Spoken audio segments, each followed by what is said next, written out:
The May 10th, 2011 meeting of the Monroe County Legislature will now come to order. Will the clerk please call the roll? President Adair. I'm here. Ms. Andrews. Mr. Antelli. Mr. Barker. Terry. Mr. Baroth. Mr. Beebe. Mr. Cassetti. Mr. Colby. Mr. Daniele. Mrs. Draw. Mr. Eckel. Mr. Esposito. Mr. Gamble. Mr. Gamina. Mr. Haney. Mr. Hanna. Mr. Hyder. Mr. Holland. Ms. Kaylee. Mr. Lee. Mr. Lightfoot is excused. Mr. Monero. Mr. McCann. Mr. O'Brien. Dr. Quattro. Mr. Rocco. Mr. Tucciarello. Mrs. Valerio. Mr. Yolovich. Please stay seated. I would like at this time to introduce Pastor Lee Carlson of the United Methodist Church of Webster, who's been invited here tonight by Legislator Carmen Gamina. I would like to say just publicly a thanks to Carmen for the invitation to do the invocation this morning, or actually this afternoon. And I got to tell you that I'm also appreciative to the fact that he worked side by side up at the district office with my wife, so we knew that I was going to be around tonight. So appreciate that. Let us pray together. God, you are greater than the most powerful forces in this world. And so tonight we pray that you would meet us in the quiet, still place of this place. We ask that you would be with our county legislators tonight as they make decisions. We just ask that they would continue to be men and women of integrity, that they would continue to reach out to their communities and the people they serve, that they would listen, that they would come back and respond. And Lord, we know that when it comes to leadership such as this, that change is often a part of that. And so tonight, God, I just ask that as they implement change and as they rethink and as they do their thinking, that you would guide them in that you would give them patience, that you would give them understanding, vision, and planning. May they continue to be in touch with those around them, those they serve, and may they continue to be in touch with you in your leadership in our lives. Thank you for this time together tonight, and we ask now that your presence and your spirit would be here. In Jesus' name we pray. Amen. Amen. Pastor Carlson, Monroe County Legislator. Great job. Well, thanks. All right, take care. Legislator Anthony J. Daniele will now lead us in the Pledge of Allegiance. Legislator Daniele. Pledge allegiance to the flag of the United States of America, and to the republic for which it stands, one nation, under God, indivisible, with liberty and justice for all.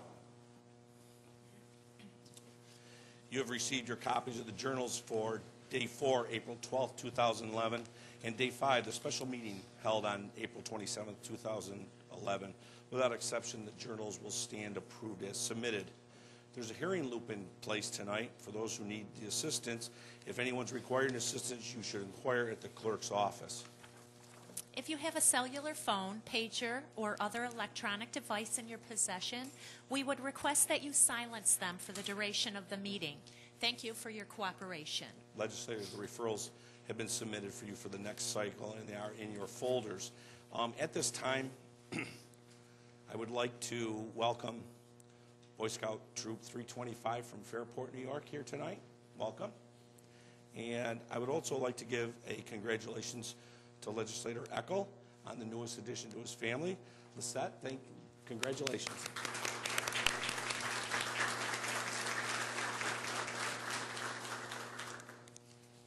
3 now, right? Good luck. This evening there are several proclamations scheduled. Madam Clerk.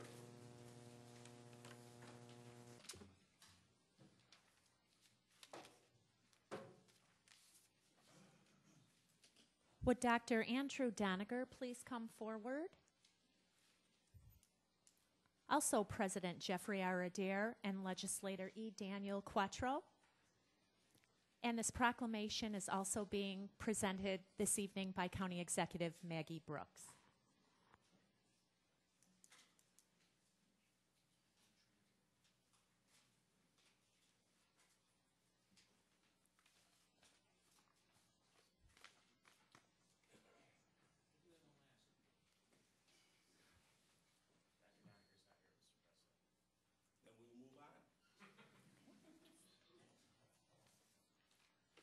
Okay, would Lori Cappadonia please come forward? Also President Adair and Legislator John J. Howland.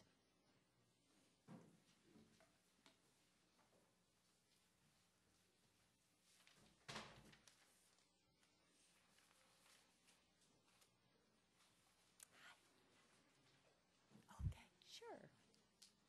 Hi, Grandma.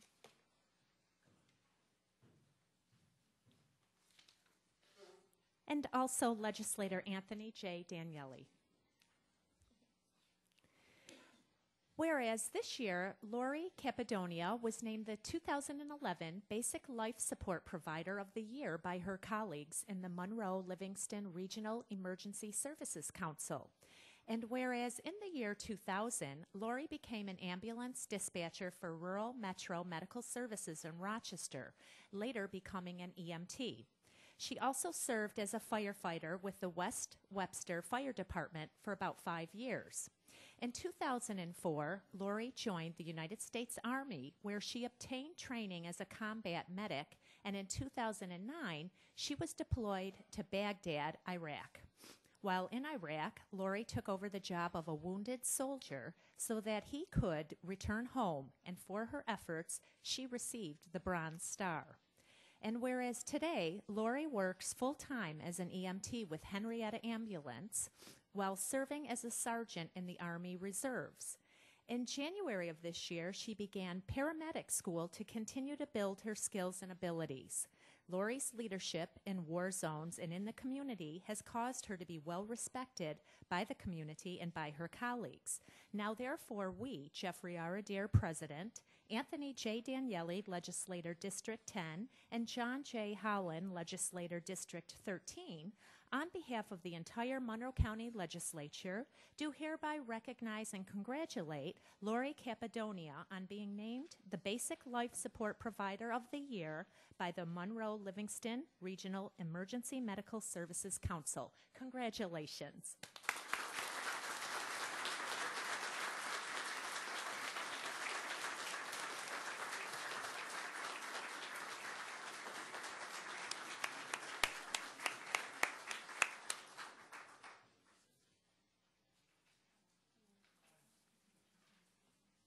I just wanted to say thank you and how impressed I am that we opened this meeting with a prayer, because I do this basically based off the Bible verse that whatever you do for the least of my brothers, you do for me. Thank you very much.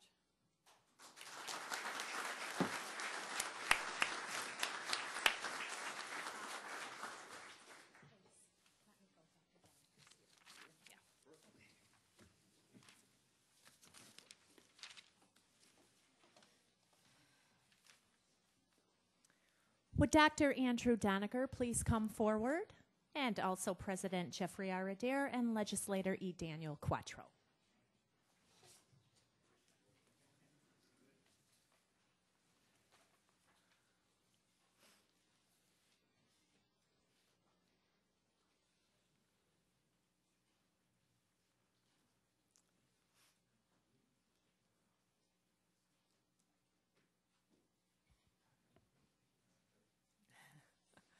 Whereas the Edward Mott Moore Award is presented to a member of the community that reflects the qualities exemplified by Dr. Edward Mott Moore as a physician, teacher, investigator, leader, and contributor to the community. This year, Dr. Andrew S. Doniger, Director of the Monroe County Department of Health, has been chosen as the recipient of this prestigious award. And whereas throughout his 20-year tenure, Dr. Doniger has addressed various important issues in our community, including tobacco control, obesity, early childhood intervention, immunization, and HIV/AIDS. He has significantly improved Monroe County's public health. Dr. Doniger has demonstrated his skill in balancing individual freedoms with public welfare. And whereas Dr. Doniger has been influential in many important Monroe County policy initiatives, including the Monroe County smoking ban in restaurants and workplaces, he has also increased immunization rates, secured millions of dollars in state and federal funding for lead paint prevention, and has led Monroe County to become a recognized national leader in emergency preparedness.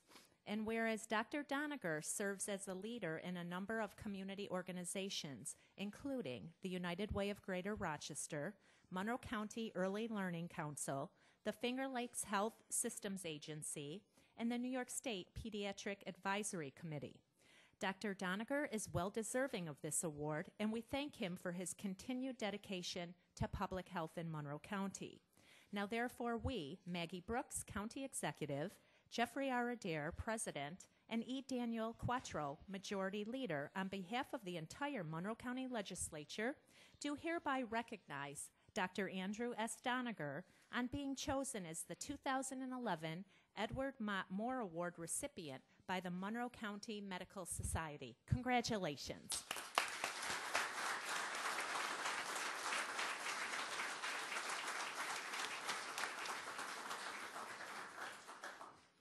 Thank you very much. I've learned a lot about Dr. Mott Moore over the course of the last few weeks, and he was really quite a remarkable guy. He was involved not just in healthcare. He was a surgeon. He was a teacher in medical school. He was president of the American Medical Association. He was head of the parks system in the city of Rochester. He was quite a religious leader in the community as well. So he was really quite a Renaissance man. And so it's very interesting to read about him, and it's certainly a great honor to be compared to him.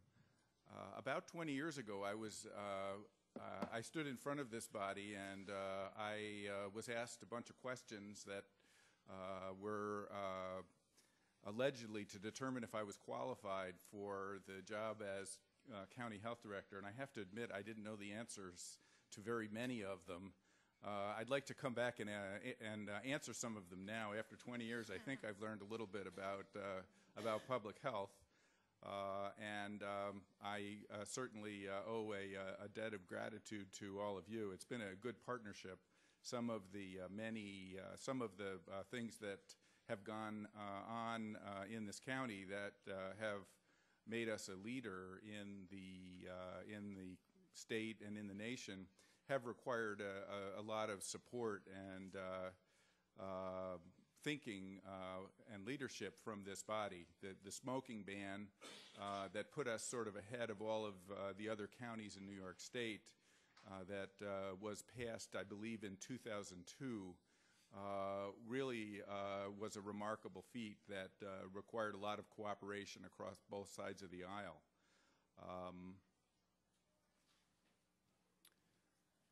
So the last thing I guess I'd like to say is I really appreciate recognizing me, but it might be also a good idea to think about honoring some of the more ordinary folks that work in county government. I have a pretty easy life. I don't have to go into crack houses chasing down tuberculosis patients or go into homes of pregnant moms and there's hardly any furniture there, or go and try to enforce some provision of the sanitary code and get chewed out by a landlord or a business owner that is having a bad day. And it's very nice to honor the leaders, but I get an awful lot of I enjoy my job tremendously. I get a lot of pleasure out of it, and I hardly need any special recognition. But there are an awful lot of people that work very, very hard in county government. I see some of them out there that are wearing yellow shirts tonight. I know those are our employees, and it would be great to recognize some of them as well from time to time. So thank you very much.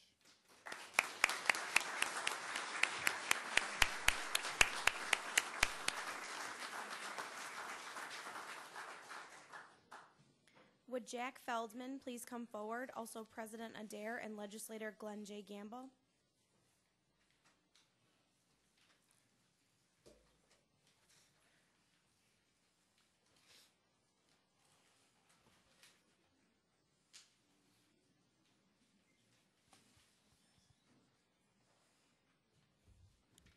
Whereas Jack Feldman is the owner and operator of Jack's Fish Market, a small mom-and-pop market that offers an array of fresh seafood at affordable prices at 826 Joseph Avenue.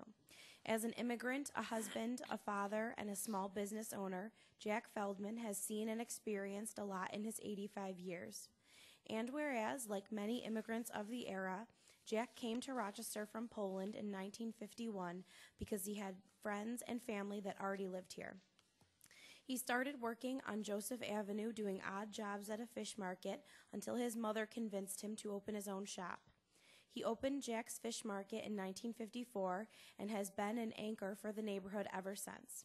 And whereas Jack is well known throughout the neighborhood as a survivor and as a very generous man that understands what it truly means to be hungry. Jack spent 6 years in Nazi concentration camp during World War II.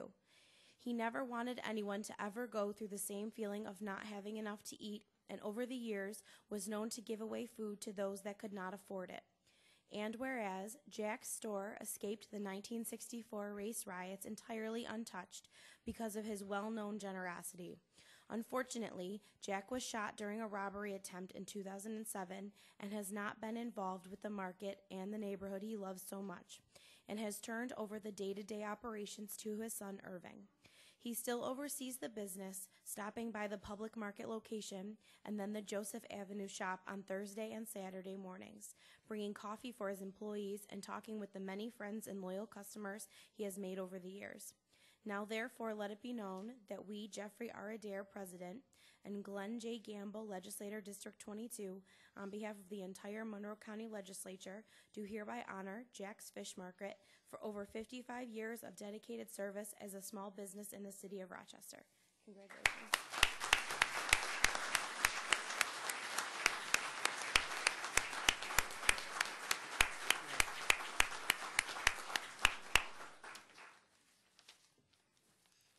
As a teenage boy, Jack started defining the word survivor. His life is a take of hardship, obstacles, and many new beginnings. 50-plus years on Joseph Ave, giving back to the community, Jack focused on giving back new beginnings, whether through money, food, listening, and basic caring, never focusing on the obstacles of Joseph Ave, the riots, the poverty, crime, deaths, and he himself eventually being shot, yet still contributing and keeping positive the loving thoughts of the Joseph Ave community that means so much to him.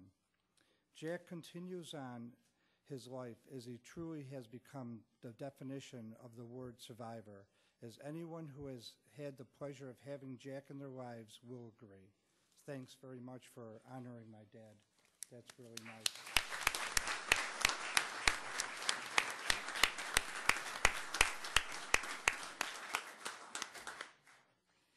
I am Jack Feldman, former of Jack's Fish Market on Joseph Avenue. I'm all of you for honoring me. You asked me what I am doing during the retirement. I exercise 5 days a week, and on Thursday and Saturday, I help my son in the fish market. On Friday, I help my son in the fish market. On a Friday after exercise, I visit my son in his law office. After that, I go to the temple, and I went to temple. Thank you very much for everything.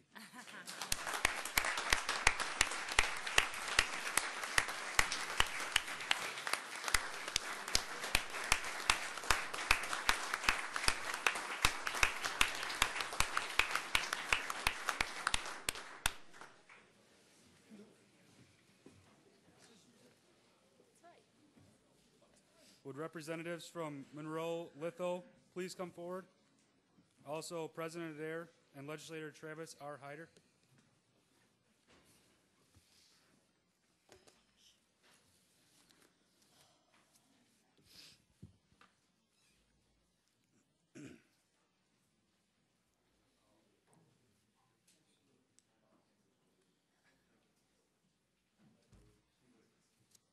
Whereas, founded in 1945 as Monroe Litho and Letter Service on Clinton Avenue in downtown Rochester, Monroe Litho has become nationally recognized as one of the printing industry's most environmentally friendly innovators. And whereas, when Chris Pape bought Monroe Litho in 1999, the company reaffirmed its commitment to environmental leadership and corporate social responsibility. They expended a great deal of time, effort, and resources to making real and concrete contributions to improving their environmental sustainability. By 2006, Monroe Litho began operating on 100% wind power, one of the first commercial printers in the United States to do so. And whereas Monroe Litho's green efforts are impressive, they monitor, manage, and explore 56 different initiatives relating to recycling, reuse, remanufacture, and rethinking their environmental impact in all their operations. In 2010, they reduced VOC emissions by 31%, recycled or recovered over 1.25 million pounds of paper, cardboard, and plastic, recycled nearly 12,000 pounds of aluminum, 2,800 pounds of IT equipment, reduced water usage by 11%, and reduced diesel fuel usage for trucks by 30%. And whereas Monroe Litho is the silver recipient of the American Printers Environmental Excellence Award and has been awarded certification by the Sustainable Green Printing Partnership, the Sustainable Forestry Initiative, and has received the Forest Stewardship Certification. Monroe Litho is an Environmental Protection Agency Green Power Partner and is designated by the New York State Department of Environmental Conservation as an environmental leader. And whereas for more than 65 years, Monroe Litho has been on the cutting edge of printing technology, becoming a one-stop shop for printing and binding, helping their clients maximize their impact on their customers while also leading as stewards of our environment. Now, therefore, let it be known that we, Jeffrey R. Adair, President, and Travis R. Hyder, Legislator District 14, on behalf of the entire Monroe County Legislature, do hereby honor Monroe Litho for their dedication to sustainable business practices.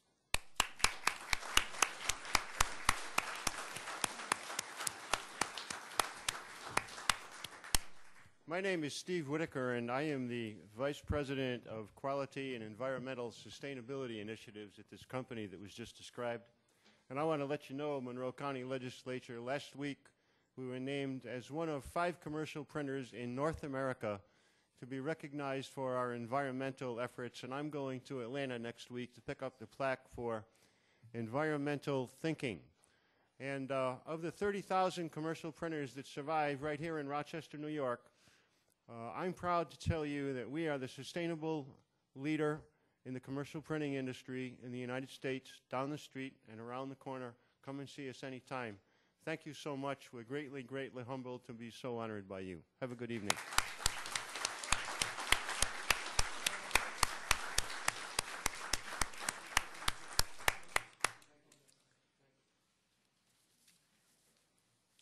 Would Father Richard Brickler of St. Boniface Church please come forward? Also, President Adair and legislators Paul E. Haney and Joshua Baroff.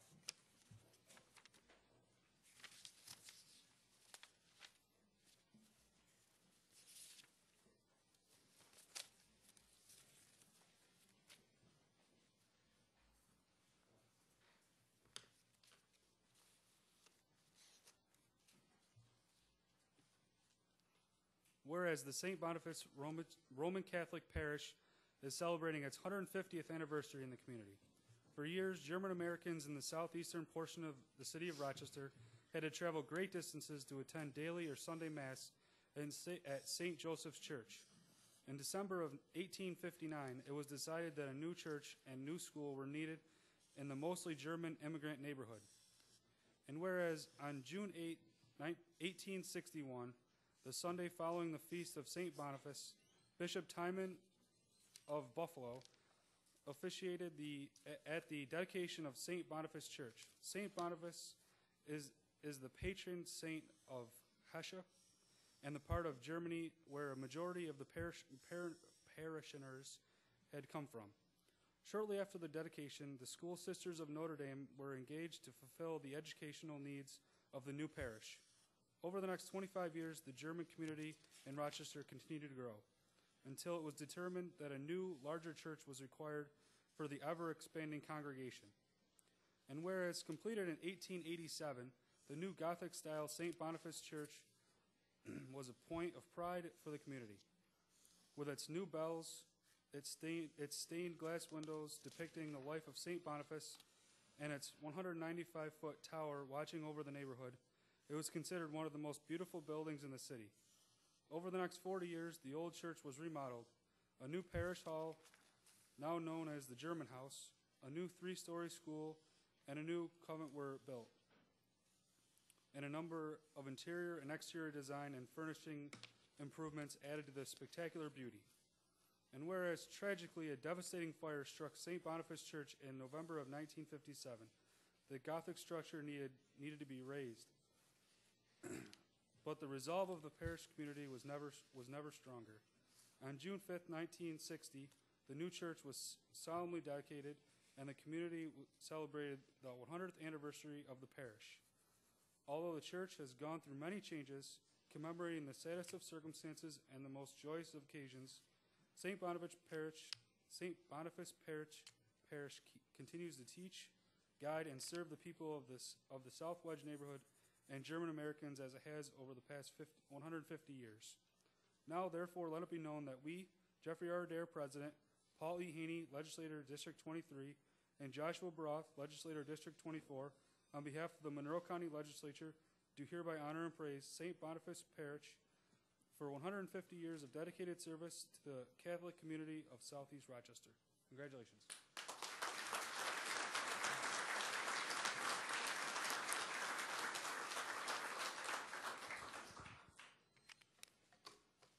Thank you very, very much. As I read through the history of St. Boniface, been there a long time now, almost 28 years, I can see that the people over those many years tried to be good citizens and good productive members of the community and provided many kinds of services to the people there and reached out to help various kinds of needs. And I can assure you that we, thanks to the generosity of the many good people who are still there, we try to do those things and continue the good work that's gone on these many, many years.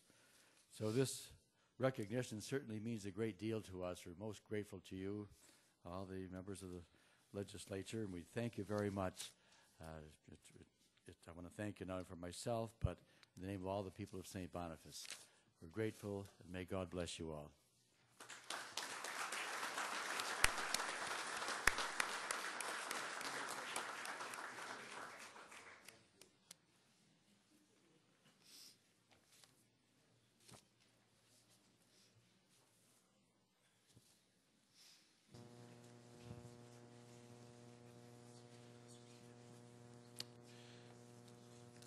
We will not recess for the purpose of holding several public hearings. I declare open the public hearing on resolution intro number 124 of 2011, entitled Approving Increase and Improvement of Facilities in the Rochester Pure Waters District, Frank E. Van Laird Electrical System Improvements. There are no speakers registered for this hearing. There being none, I declare this public hearing closed. I declare open the public hearing on resolution intro number 127 of 2011, entitled Approving Increase and Improvement of Facilities in the Rochester Pure Water District, Frank E. Van Laird Aeration System Improvements. And there are no speakers registered for this hearing. There being none, I declare this public hearing closed. I declare open the public hearing on resolution intro number 130 of 2011, entitled Improving Increase and Improvements of Facilities in the Rochester Pure Waters District, Frank E. Van Laird Primary Tank Improvements. No speakers are registered for this hearing. There being none, I declare this public hearing closed.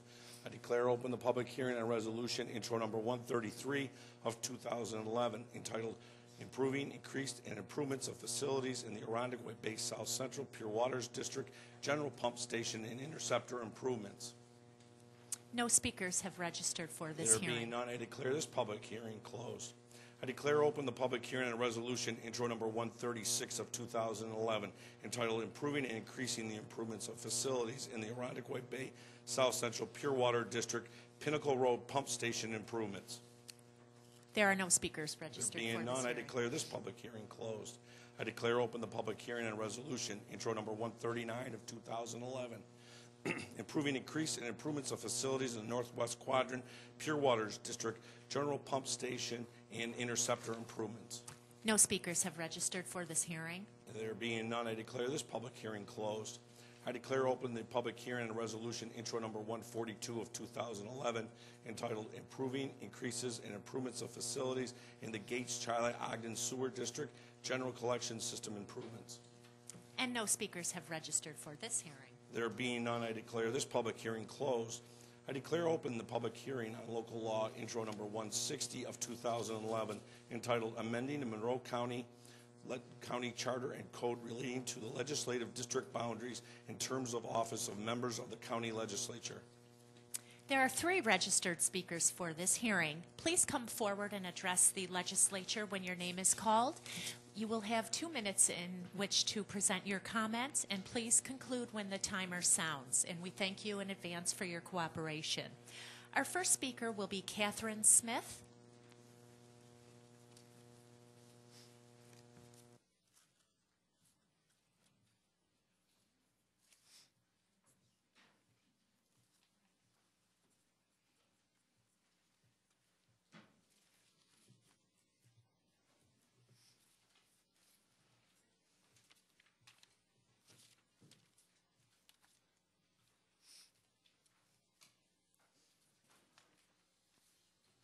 Good evening. I'm Catherine Smith. I'm the president of the League of Women Voters of the Rochester metropolitan area. The vote tonight on the election lines for the 29 districts of the Monroe County Legislative Body is a very important vote. It occurs only every 10 years. The Legislative District Revision Commission of 2011, under the leadership of Mr. Adair, has produced a map for your consideration this evening. It was completed by the professional staff under the guidance of our Monroe County Commissioners of Elections, Mr. Quinn and Mr. Ferrasi.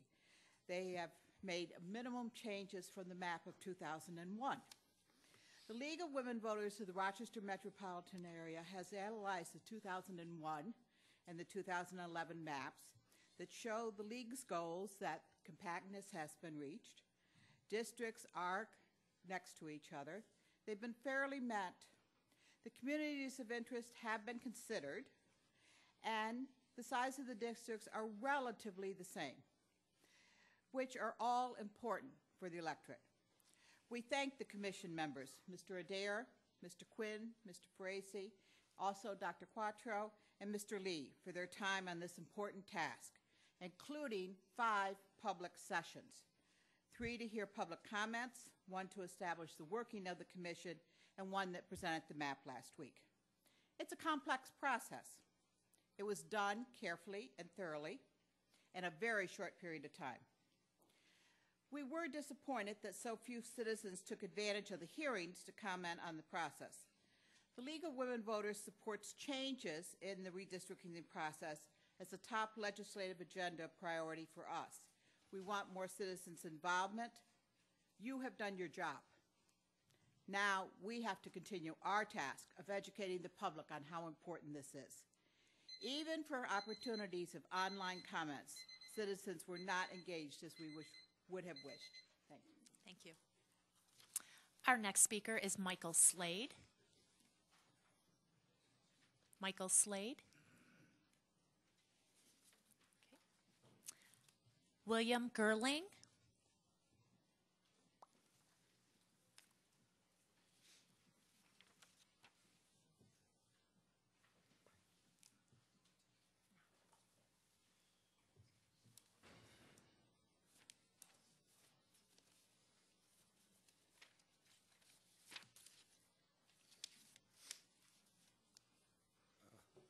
record, I'm William Gerling.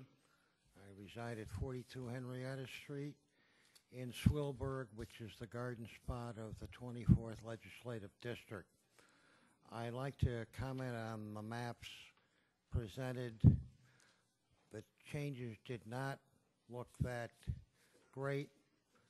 Certain historical things were denied, like Arundecoit usually goes east and west, the school district and the fire departments. I was very sad to see that one of our Rochester's most vibrant neighborhoods, the Maplewood neighborhood, was split up. And then I also got a comment from a friend who works in this field. He noted with interest that Brockport got split. You will see his handiwork come about June of next year, and the litigation will be followed. All in all, not a bad job on reapportionment. The proof will be in the pudding at the polls in November. Thank you very much, Mr. Speaker. Thank you. And Tom Gregory.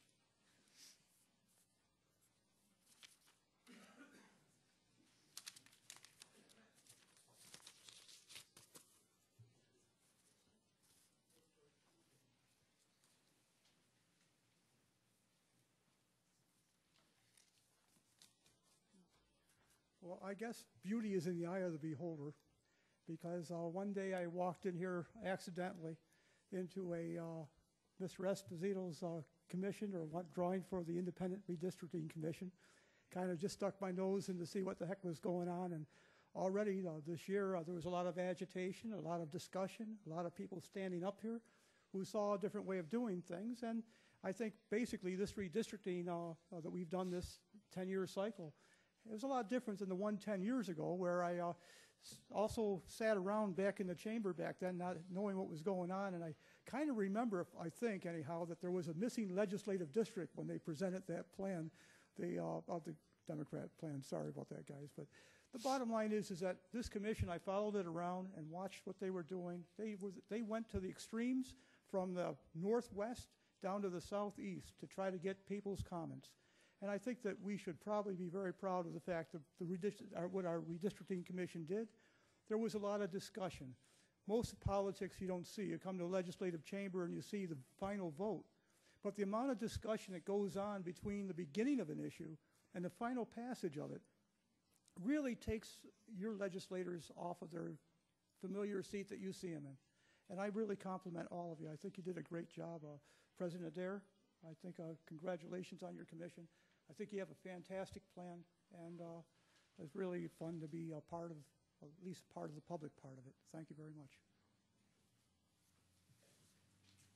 There are no more speakers registered for this hearing. I now declare this public hearing closed and convene the April 10th, 2011 meeting of the Monroe County Legislature. There are no formal committee reports scheduled for this evening. Before we hold public forum, I would like to, I know that Chairman of the Rec and Ed Commission has accepted the plan of the month. Mrs. Valera, you accepted it, but I would like to notice tonight that there is an addition of what I think we're famous for, and advocates from the Lilac Consortium on my other side thought it would be a nice idea if we had lilacs in here, since this is the month for lilacs here. So, ladies and gentlemen, not only do I give you the plan of the month, I also give you the Rochester lilacs tonight.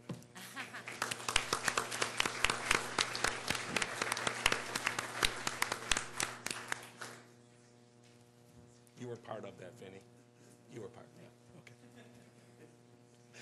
Okay. We'll now hold the public forum. We have several people registered to speak tonight to address the legislature. Mrs. Rozzi. Again, I will call your name, and please come forward to address the legislators. And you will have 2 minutes, and we ask that you conclude your remarks when the timer sounds, and we thank you for your cooperation. Our first speaker is Todd Wersinger.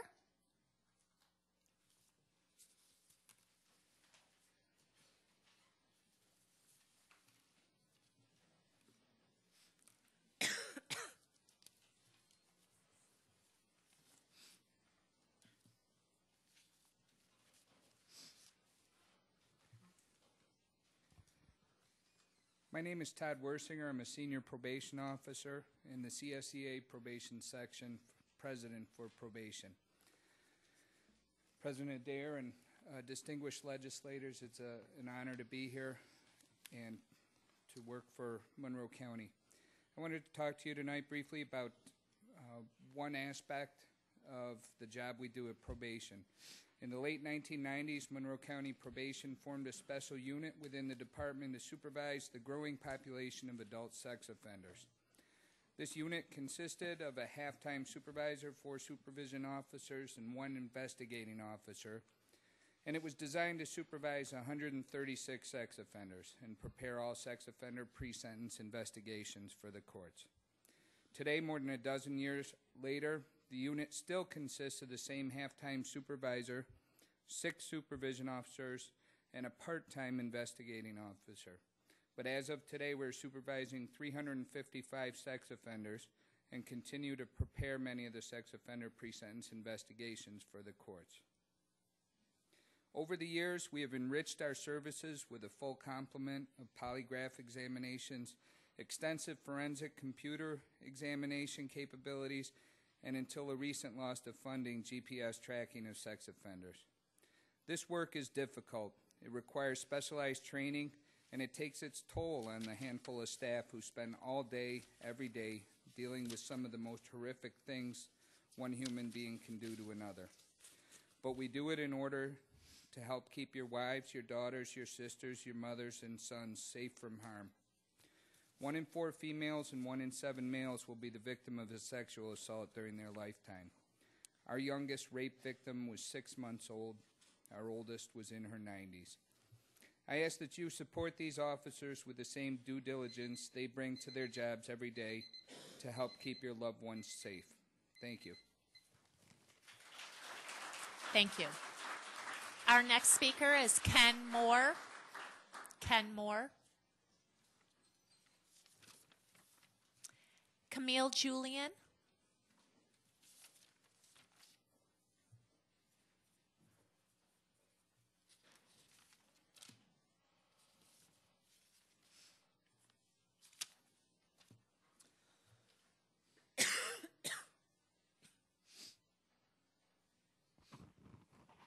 Good evening, everybody, and President Adair, thank you for giving me the opportunity to speak this evening.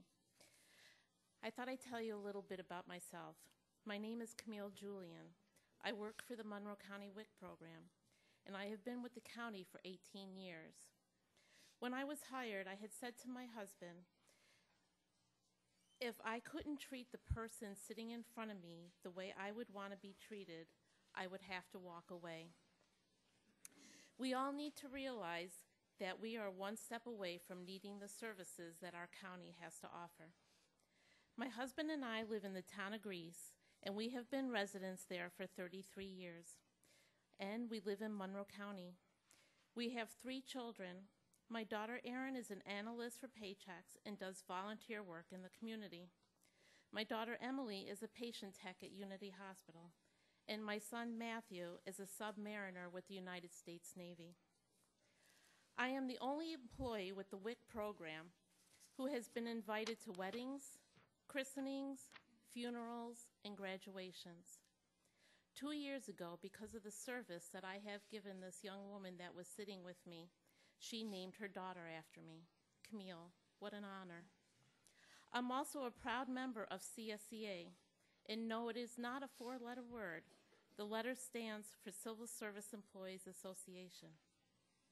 Many of the legislators that are sitting here this evening have come to CSEA for endorsement. I ask that since we had your back, you now have ours. Please keep in mind that Monroe County does work, and it works because we do. Thank you for the time this evening.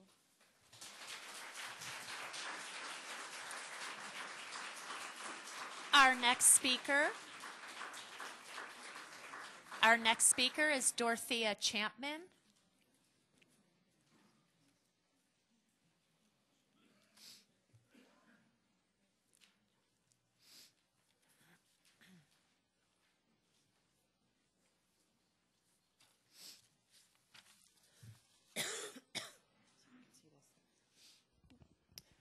My name is Dorothea Champlin, and I'm here to introduce myself to you as a Monroe County resident and taxpayer, and a 25-year DSS employee and a member of the Federation of Social Workers.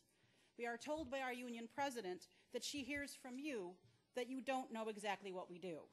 So she has asked us to come and tell you. My job is a direct result of a lawsuit from the 1970s in which the court mandated that every time a cash assistance case is closed or an application for cash assistance denied, that the client's eligibility for the medical assistance program must be determined. Technically, these are called separate determinations, but have been called Rosenbergs from the name on the lawsuit. At that time, it was just plain old Medicaid. Now there are 5 medical assistance programs. There was a designated specialized team for this function, but during the Altrea one worker can do it all era, which we call the Dark Ages, that team was disbanded. All of the Altrea changes have been reversed, and today, instead of a team, I am the Westfall Road Rosenberg Senior, and a senior and 3 workers are the St. Paul Street Rosenberg team. I get all the closed cash cases from 3 cash assistance teams and the denied applications from the 1 intake team at Westfall Road. Social Security approvals from any team, Westfall or St. Paul, and the Medicare Savings Plan only applications. There are many reasons why a person may not be eligible for cash assistance but would be eligible for medical assistance. For instance, medical assistance has no work rules and no requirement for drug or alcohol treatment. Failing to comply with the cash assistance work or treatment rules will close your cash, but not your medical. Getting a job or Social Security may mean that you are excess income for cash, but you may be eligible for one of the 5 medical assistance programs. The medical assistance program is complex and constantly changing, and as you know, the most expensive part of the welfare system. Whoa, okay. I am an experienced and conscientious employee and an active community member, a taxpayer and constituent, and I deserve a fair contract. Monroe County works because I do. Thank you.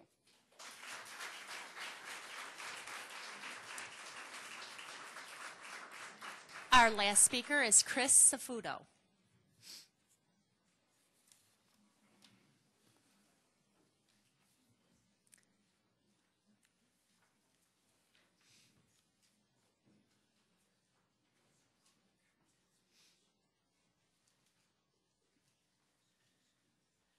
Good evening. Aren't these lilacs lovely?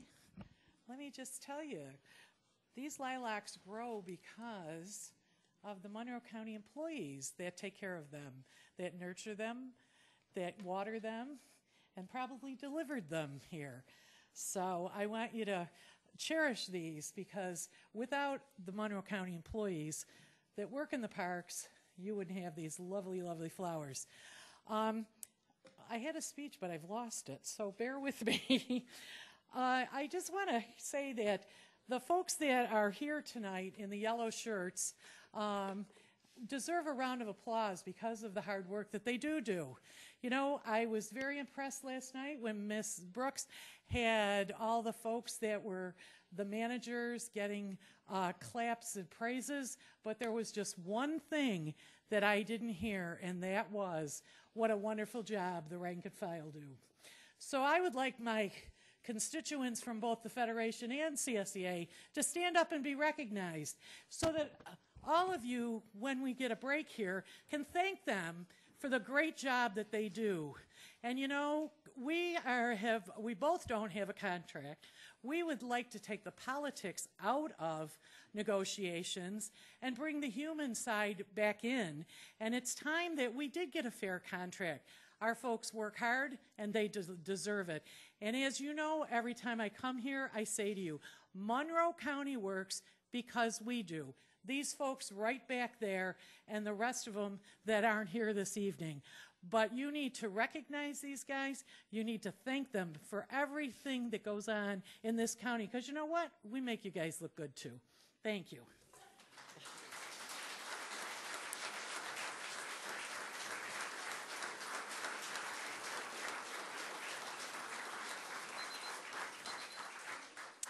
This concludes the public forum.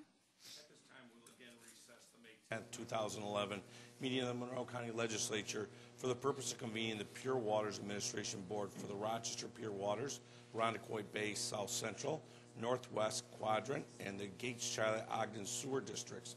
The clerk will please note the attendance and read the items on the agenda. PWAB number 1, referral 11-119.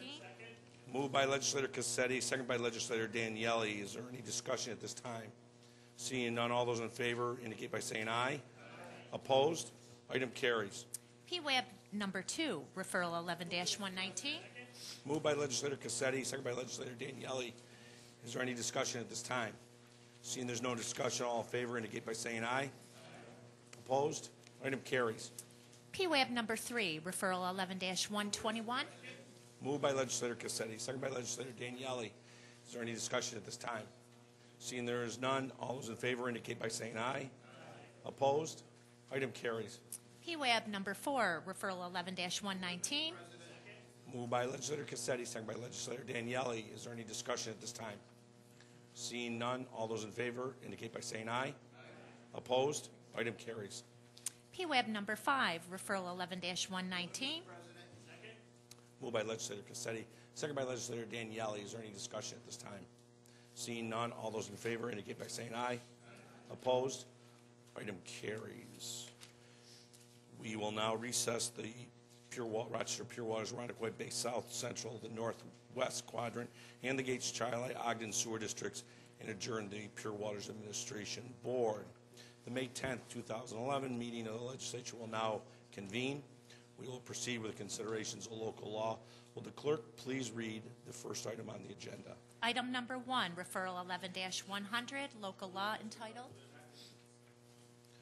Moved by Legislator Yolovich, second by Legislator Howland. This is for introductory purposes only. Next item. Item number 2, referral 11-100, providing that local law. Moved by Legislator Yolovich, second by Legislator Howland. This is a tabling motion. All in favor? Any opposed? The item carries. Next item, please. Item number 3, referral 11-100, fixing. Moved by Legislator Howland, moved by Legislator Yolovich, second by Legislator Howland. This is to schedule a public hearing. All in favor? Any opposed? Item carries. Item number 4, referral 11-106, local law entitled Restricting Disruptive. Moved by Legislator Beebe, second by Legislator Yolovich. This is for introductory purposes only. Next item. Item number 5, referral 11-106, providing that local law number entitled Restricting. Thank you. Moved by Legislator Beebe, second by Legislator Yolovich. This is a tabling motion. All in favor? Any opposed? The item carries.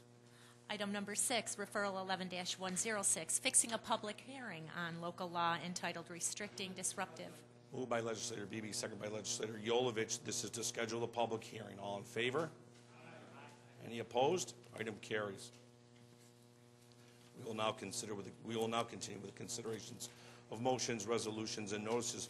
Will the clerk please read the next item on the agenda?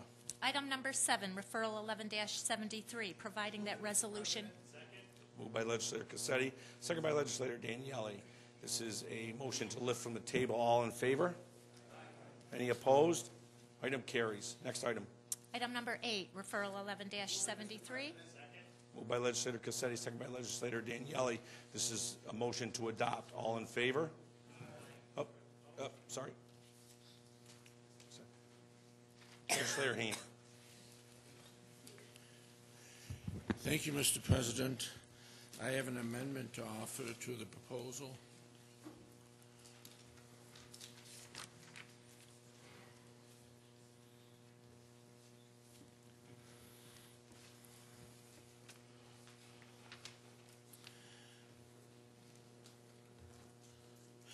The amendment, Mr. President, inserts a new Section 5 in the resolution.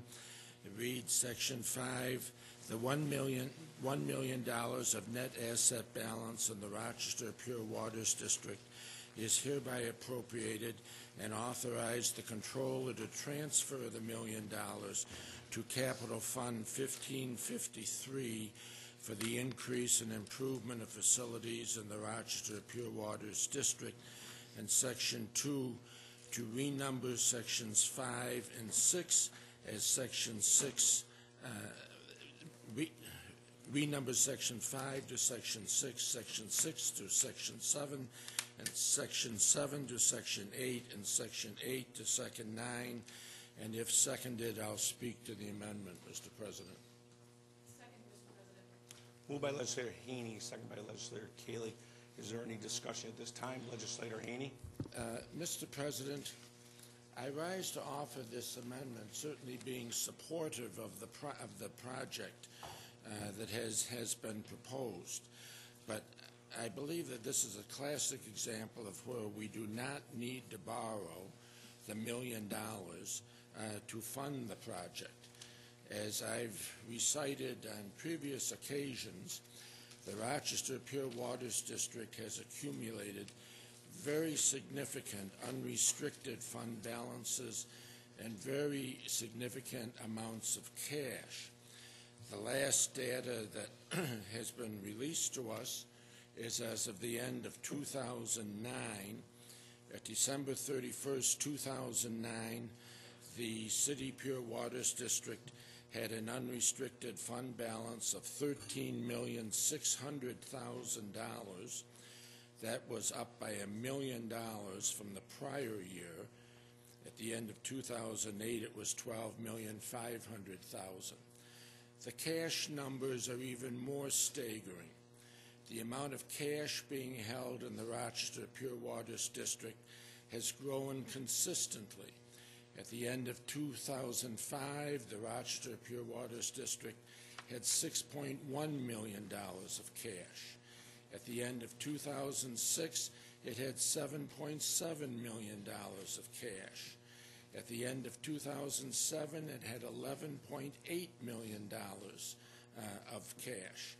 At the end of 2008, it had $12.6 million in cash. And at the end of 2009, it really leapt upward. And at the end of 2009, the City Pure Waters District had $16,062,000 of cash on hand. There really is no reason for the City Pure Waters District to be holding on to all this cash and fund balances. In the last couple of years, we have made some appropriations of fund balance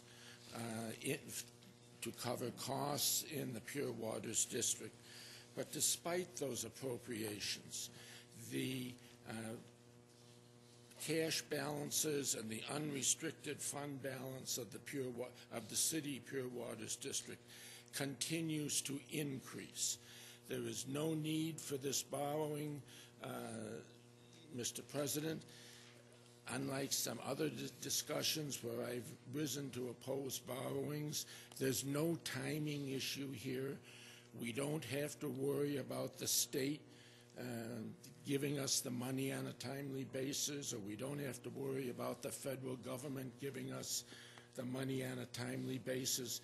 The money is sitting in the county bank accounts right as we speak. And therefore, Mr. President, I strongly urge that the amendment be adopted so that the project can go forward and be paid for on a cash basis.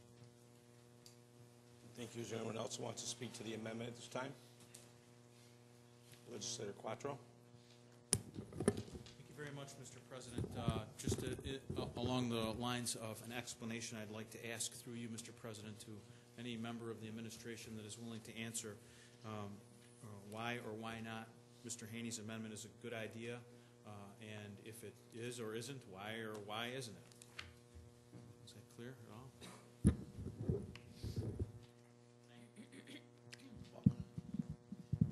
Through the President, Scott Adair, Director of Finance. As Mr. Haney pointed out in his amendment to this referral, the Rochester Pure Waters District did at the end of 2009 have $13.6 million in unrestricted net assets. And what is not and included in the analysis of that $13.6 million is the subsequent activity that's happened in that Pure Waters District in 2010 and 2011. This body appropriated based on some direction that Mr. Garland wanted the Rochester Pure Waters District to go in and to spend some of those net assets that were available to keep the rates stable for Rochester Pure Waters District, has appropriated over $7.5 million in the 2010 and 2011 budgets to support the operations of the Rochester Pure Waters District. With that $7.5 million being spent out of the 13.6, it leaves the Rochester Pure Waters District with an unrestricted net asset balance of approximately $6.1 million, or another way to look at that is approximately 11.5% of its expenses are included in unrestricted fund balance based on those appropriations at the end of 2011 is what the projection would be. That leaves the Rochester Pure Waters District, a district that is heavily invested in capital assets by the balance sheet that Legislator Haney discussed, approximately $300 million, leaves us in an incredibly difficult spot if there was any catastrophic failure in that particular district. So it is my opinion at this point in time to appropriate an additional $1 million of fund balance and drive that even lower than the 11.5% that's left there now to protect this valuable asset for that district would be an inappropriate use of fund balance. Mr. Adair, and for that very reason, I will be voting no on this amendment. Is there any other discussion? Legislator Haney? Mr. President, through you to Mr. Adair, we have indeed appropriated significant amounts, but that doesn't mean where we actually end up at the end of the year. What was the unrestricted fund balance at the end of the year 2010?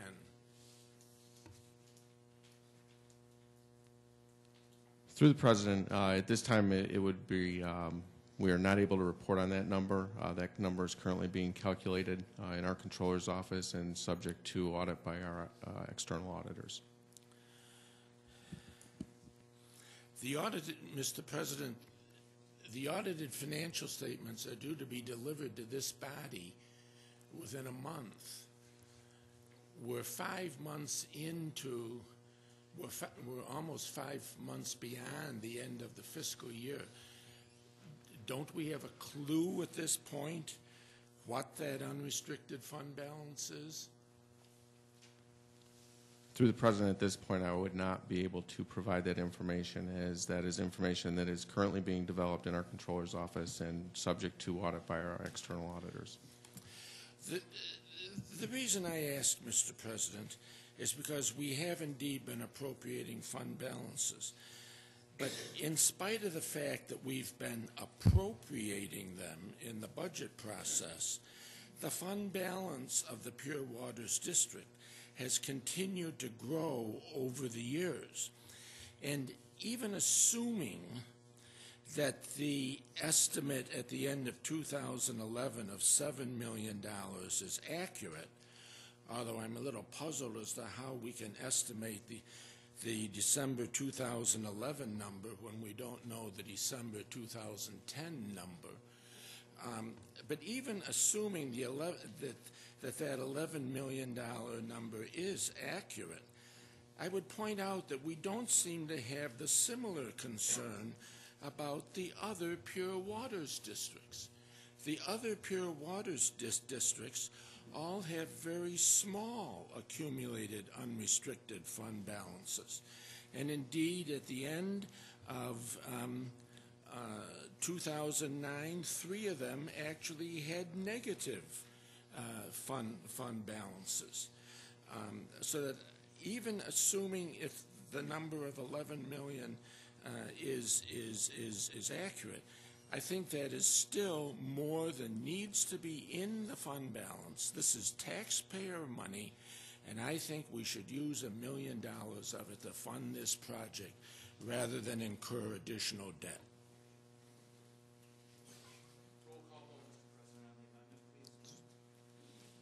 Is there any other discussion at this time? Seeing none, we will move to a roll call vote on the amendment. Dr. Quattro? Mr. O'Brien? Ms. Andrews?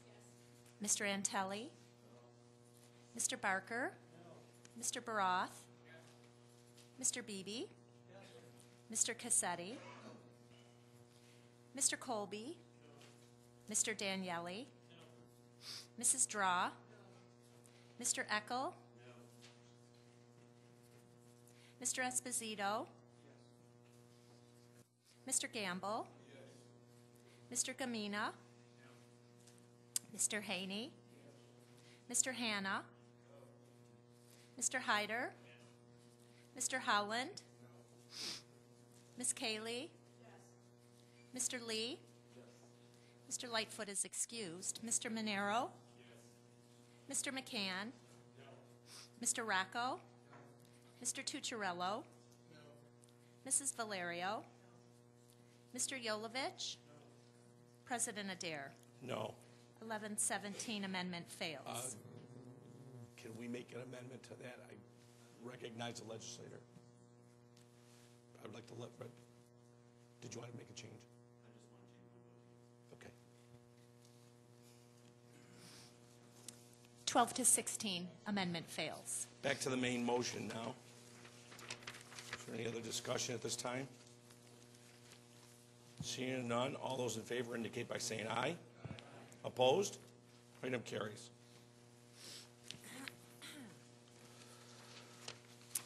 Referral number 9, item number 9, referral 11-73BR. Moved by legislator Cassetti, second by legislator Daniele. Is there any discussion at this time? Legislator Haney. Without belaboring the point, Mr. President, for the reasons I cited previously, I cannot vote for this bond resolution. Thank you. Is there any other discussion at this time? Seeing none, all those in favor indicate. Oh, I'm sorry. Did I miss somebody? I'm sorry. Legislator Cayley. Thank you, Mr. President. I would like to just echo Legislator Haney's opinions on this resolution and feel that in 2008, during my first session here, we discussed the fund balance and how large it was. And we also discussed the rates that were assessed to the city when major projects had been started years ago that I didn't even pay attention to at the time, and that the debt was basically paid. I asked the question if the rates would ever be equalized going forward, and the answer I received was no.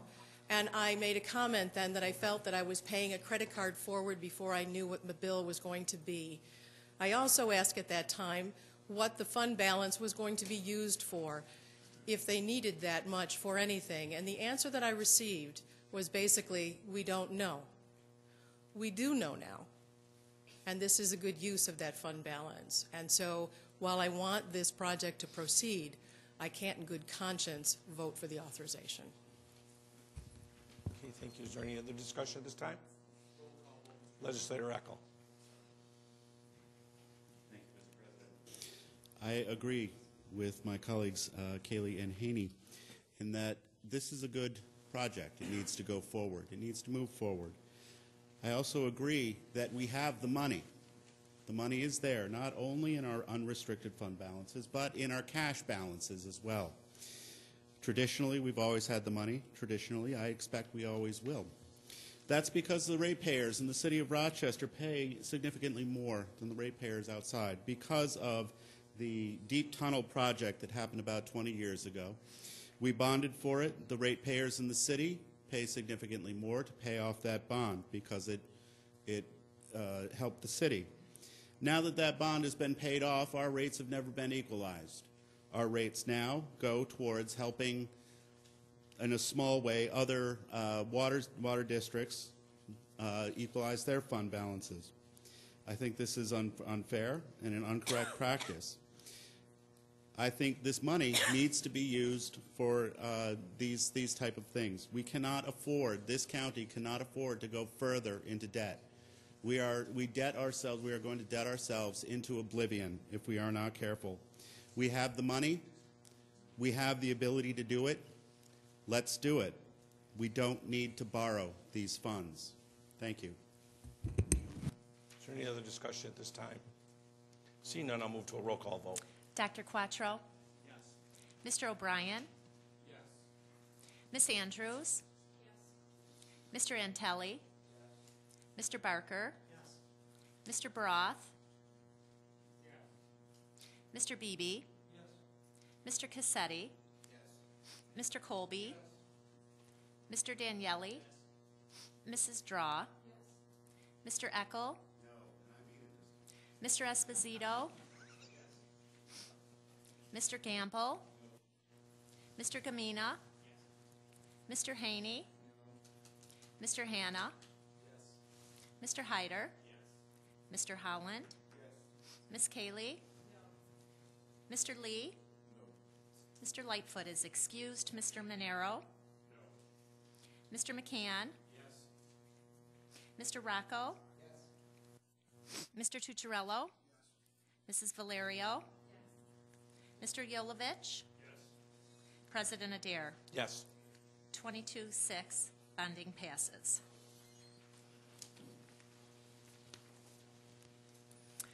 Item number 10, referral 11-75, providing that...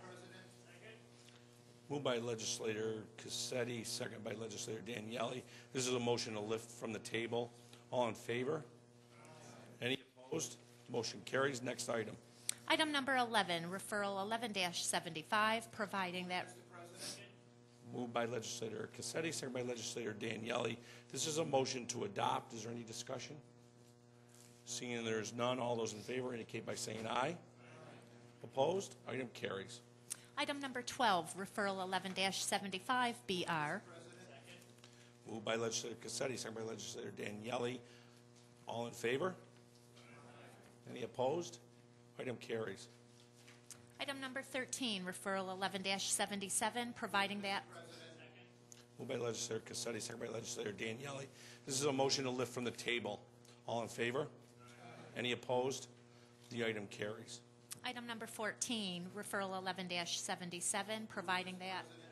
Moved by Legislator Cassetti, second by Legislator Daniele. This is a motion to adopt. Is there any discussion? Seeing none, all those in favor indicate by saying aye. Aye. Opposed? Item carries. Item number 15, referral 11-77. Moved by Legislator Cassetti, second by Legislator Daniele. Is there any discussion at this time? Seeing none, all those in favor indicate by saying aye. Aye. Opposed? Item carries. Item number 16, referral 11-79. Moved by Legislator Cassetti, second by Legislator Daniele. This is a lift from the table. All in favor? Aye. Opposed? Item carries. Item number 17, referral 11-79. Moved by Legislator Cassetti, second by Legislator Daniele. This is a motion to adopt. Is there any discussion at this time? Seeing none, all those in favor indicate by saying aye. Aye. Opposed? The item carries. Item number 18, referral 11-79, BR. Moved by Legislator Cassetti, second by Legislator Daniele. All those in favor? Opposed? Item carries. Item number 19, referral 11-81. Moved by Legislator Cassetti, second by Legislator Daniele. This is a motion to lift from the table. All in favor? Any opposed? The motion carries. Next item. Item number 20, referral 11-81. Moved by Legislator Cassetti, second by Legislator Daniele. This is a motion to adopt. Is there any discussion? Seeing there's no discussion, all in favor? Aye. Any opposed? Item carries. Item number 21, referral 11-81, BR. Moved by Legislator Cassetti, second by Legislator Daniele. All in favor? Aye. Any opposed? Item carries. Item number 22, referral 11-83, providing... Moved by Legislator Cassetti, second by Legislator Daniele. This is a motion to lift from the table. All in favor? Aye. Any opposed? The motion carries. Next item. Item number 23, referral 11-83. Moved by Legislator Cassetti, second by Legislator Daniele. This is the motion to adopt. Is there any discussion at this time? Seeing there's no discussion, all those in favor indicate by saying aye. Aye. Opposed? The item carries. Item number 24, referral 11-83. Moved by legislator Cassetti, second by legislator Daniele. All in favor? Opposed? The item carries.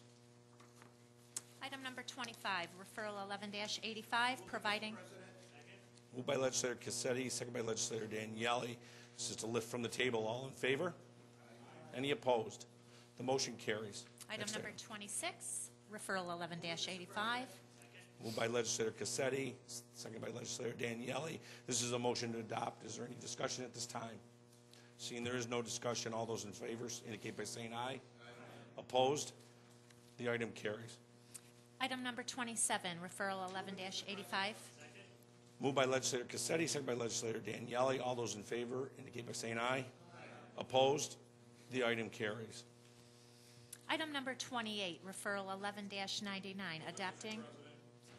Moved by legislator Yolovich, second by legislator Holland.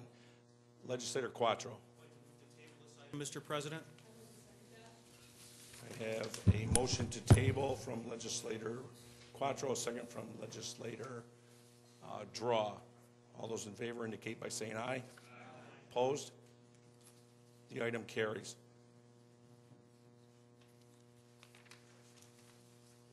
Back to the main motion. Item number 29, referral 11-101, appointment to cooperative. Moved by legislator Yolovich, second by legislator Holland. Is there any discussion at this time? Seeing there is none, all those in favor indicate by saying aye. Opposed? The item carries. Item number 30, referral 11-102, appointment to environmental. Moved by legislator Yolovich, second by legislator Holland. Is there any discussion at this time? Seeing none, all those in favor indicate by saying aye. Opposed? The item carries. Item number 31, referral 11-107. Moved by legislator Holland, second by legislator Daniele. Is there any discussion at this time? Seeing that there is no discussion at this time, all those in favor indicate by saying aye. Opposed? The item carries. Item number 32, referral 11-108, accepting grant. Moved by legislator Hannah, second by legislator Daniele. Is there any discussion at this time? Seeing there's no discussion, all those in favor indicate by saying aye. Opposed? The item carries. Next item. Item number 33, referral 11-109. Moved by legislator Valerio, second by legislator Daniele. Is there any discussion at this time? Seeing there's no discussion at this time, all those in favor indicate by saying aye. Opposed? Item carries. Item number 34, referral 11-110. Moved by legislator Valerio, second by legislator Daniele. Is there any discussion at this time? Seeing there's no discussion, all those in favor indicate by saying aye. Opposed? The item carries. Next item. Item number 35, referral 11-111. Moved by legislator Valerio and seconded by legislators Cassetti and Daniele. Is there any discussion at this time? Seeing there is no discussion, all those in favor indicate by saying aye. Opposed? The item carries. Next item. Item number 36, referral 11-112. Moved by legislator Draw, second by legislator Daniele. Is there any discussion at this time? Seeing there's no discussion, all those in favor indicate by saying aye.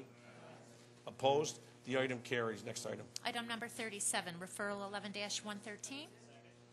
Moved by legislator Draw, second by legislator Daniele. Is there any discussion at this time? Seeing there's none, all those in favor indicate by saying aye. Opposed? The item carries. Item number 38, referral 11-114. Moved by legislator Draw, second by legislator Daniele. Is there any discussion at this time? Seeing there's no discussion, all those in favor indicate by saying aye. Opposed?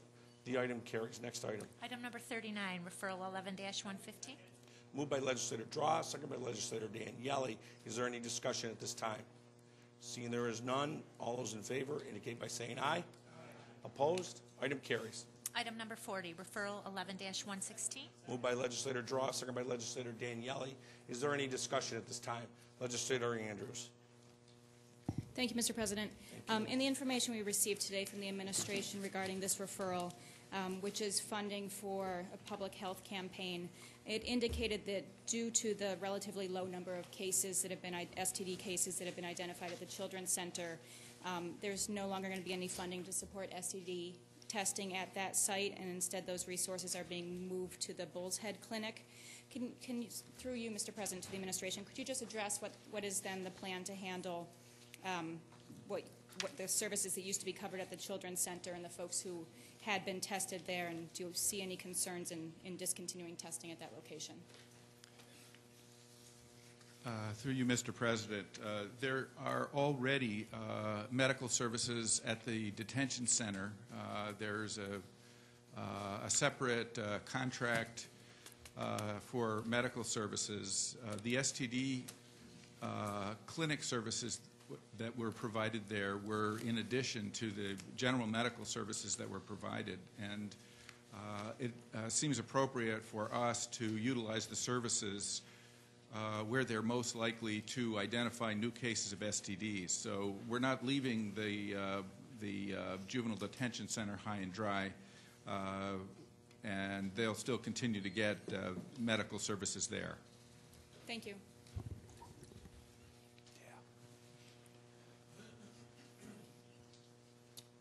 Any other discussion at this time? Seeing none, all those in favor indicate by saying aye. Opposed? The item carries. Item number 41, referral 11-117, authorizing. Moved by Legislator Cassetti, second by Legislator Daniele. Is there any discussion at this time? Being none, all those in favor indicate by saying aye. Opposed? The item carries. Next item. Item number 42, referral 11-118, authorizing contract. Moved by Legislator Cassetti, second by Legislator Daniele. Is there any discussion at this time? Seeing none, all those in favor indicate by saying aye. Opposed? Item carries. Item number 43, referral 11-120. Moved by Legislator Cassetti, second by Legislator Daniele. Is there any discussion at this time? Seeing none, all those in favor indicate by saying aye. Opposed? The item carries. Item number 44, referral 11-122. Moved by Legislator Cassetti, second by Legislator Daniele. Is there any discussion at this time? Legislator Haney.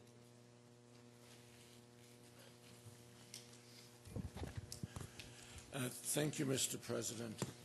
At the meeting of the Environment and Public Works Committee, I inquired concerning who was going to be the end beneficiary of this grant from the state. The question is asked because of the unique intertwining financial relationships between ourselves and waste management in this project out at the landfill. I don't believe there was a response to that question at the meeting. Mr. President, the members of the administration indicated that they'd have to do a rereading of the contracts with waste management to determine that. But I don't believe there's been a follow-up response. So through you, Mr. President, I'll ask the question, who is really benefiting from this state grant? Is it the County of Monroe, or is it waste management, or is it both? And if the latter, who by how much? Through the President, at this time we anticipate the County of Monroe will receive the full benefit of this grant. So the full benefit of the grant will flow through to the benefit of the county's solid waste fund? Through the President, that is correct. Thank you. Is there any other discussion? Seeing none, all those in favor indicate by saying aye. Opposed? Item carries. Next item. Item number 45, referral 11-123, amending. Moved by Legislator Cassetti, second by Legislator Antelli and Daniele. Is there any discussion at this time? Seeing none, all those in favor indicate by saying aye. Opposed? Item carries. Item number 46, referral 11-123BR. Moved by Legislator Cassetti, second by Legislators Antelli and Daniele. Is there any discussion at this time? Seeing none, all those in favor indicate by saying aye. Opposed? The item carries. Item number 47, referral 11-124. Moved by Legislator Cassetti, second by Legislator Daniele. Is there any discussion at this time? Seeing none, all those in favor indicate by saying aye. Opposed? The item carries. Next item. Item number 48, referral 11-124. Moved by Legislator Cassetti, second by Legislator Daniele. Is there any discussion at this time? Seeing none, all those in favor indicate by saying aye. Opposed? Item carries. Next item. Item number 49, referral 11-125. Moved by Legislator Colby, second by Legislator Daniele. Is there any discussion at this time? Seeing none, all those in favor indicate by saying aye. All those opposed, item carries. Next item. Item number 50, referral 11-126. Moved by legislator Colby, second by legislator Daniele. Is there any discussion at this time? Seeing there's no discussion, all those in favor indicate by saying aye. Opposed, the item carries. Item number 51, referral 11-127, directing. Moved by legislator Daniele, second by legislator Yolovich. Is there any discussion at this time? Seeing there's no discussion, all those in favor indicate by saying aye. Opposed, the item carries. Item number 52, referral 11-128, directing. Moved by legislator Daniele, second by legislator Yolovich. Is there any discussion at this time? Being none, all those in favor indicate by saying aye. Opposed, the item carries. Next item. Item number 53, referral 11-129, confirming. Moved by legislator Yolovich, second by legislator Howland. Is there any discussion at this time? Legislator Andrews. Thank you, Mr. President. And I want to start out by saying that I certainly will wholeheartedly support tonight the reappointment of Commissioner Reed for another 5 years in her position. I have enjoyed my time working with her very much, and I think she's done a very good job in her position. So it's only because your reappointment didn't come through Human Services Committee, so I wasn't able to ask you any questions at the committee level, but I did want to be able to engage in a little dialogue with you this evening about what you've done to date as Commissioner and what your plans are for your next term if you're reappointed this evening, as I certainly hope and expect that you will be.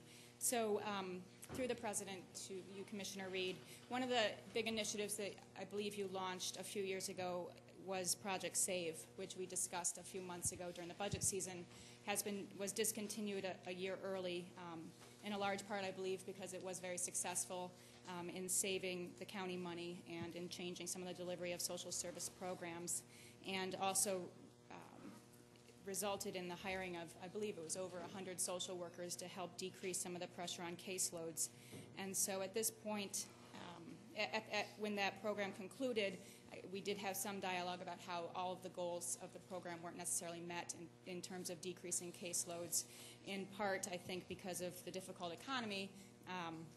And so my question for you at this point is, given that Project SAVE no longer exists in name, but I think you indicated it still exists in spirit, what is your plan going forward to continue to work on lessening the caseloads for social workers?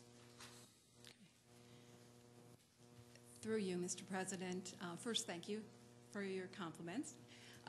With regard to Project SAVE, one of the things that we talked about was that we declared the success of the program because we promised to save $13.4 million in 4 years and saved 18 in 2.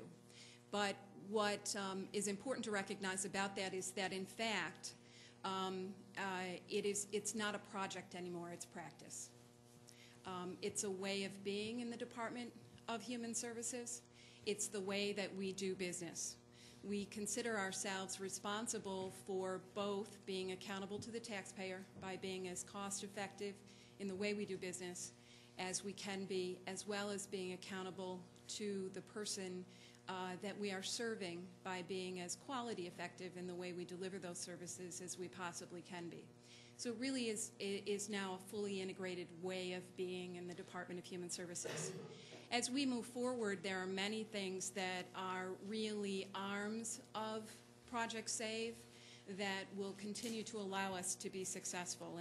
And you're right, as we initiated Project SAVE, we certainly couldn't predict the economic downturn in the state of New York. However, we were able to keep the growth in our public assistance caseload to 6%, whereas every other member of the Big Six had a double-digit increase, somewhere between the teens and over 60% for the highest of the Big Six partners in service provision.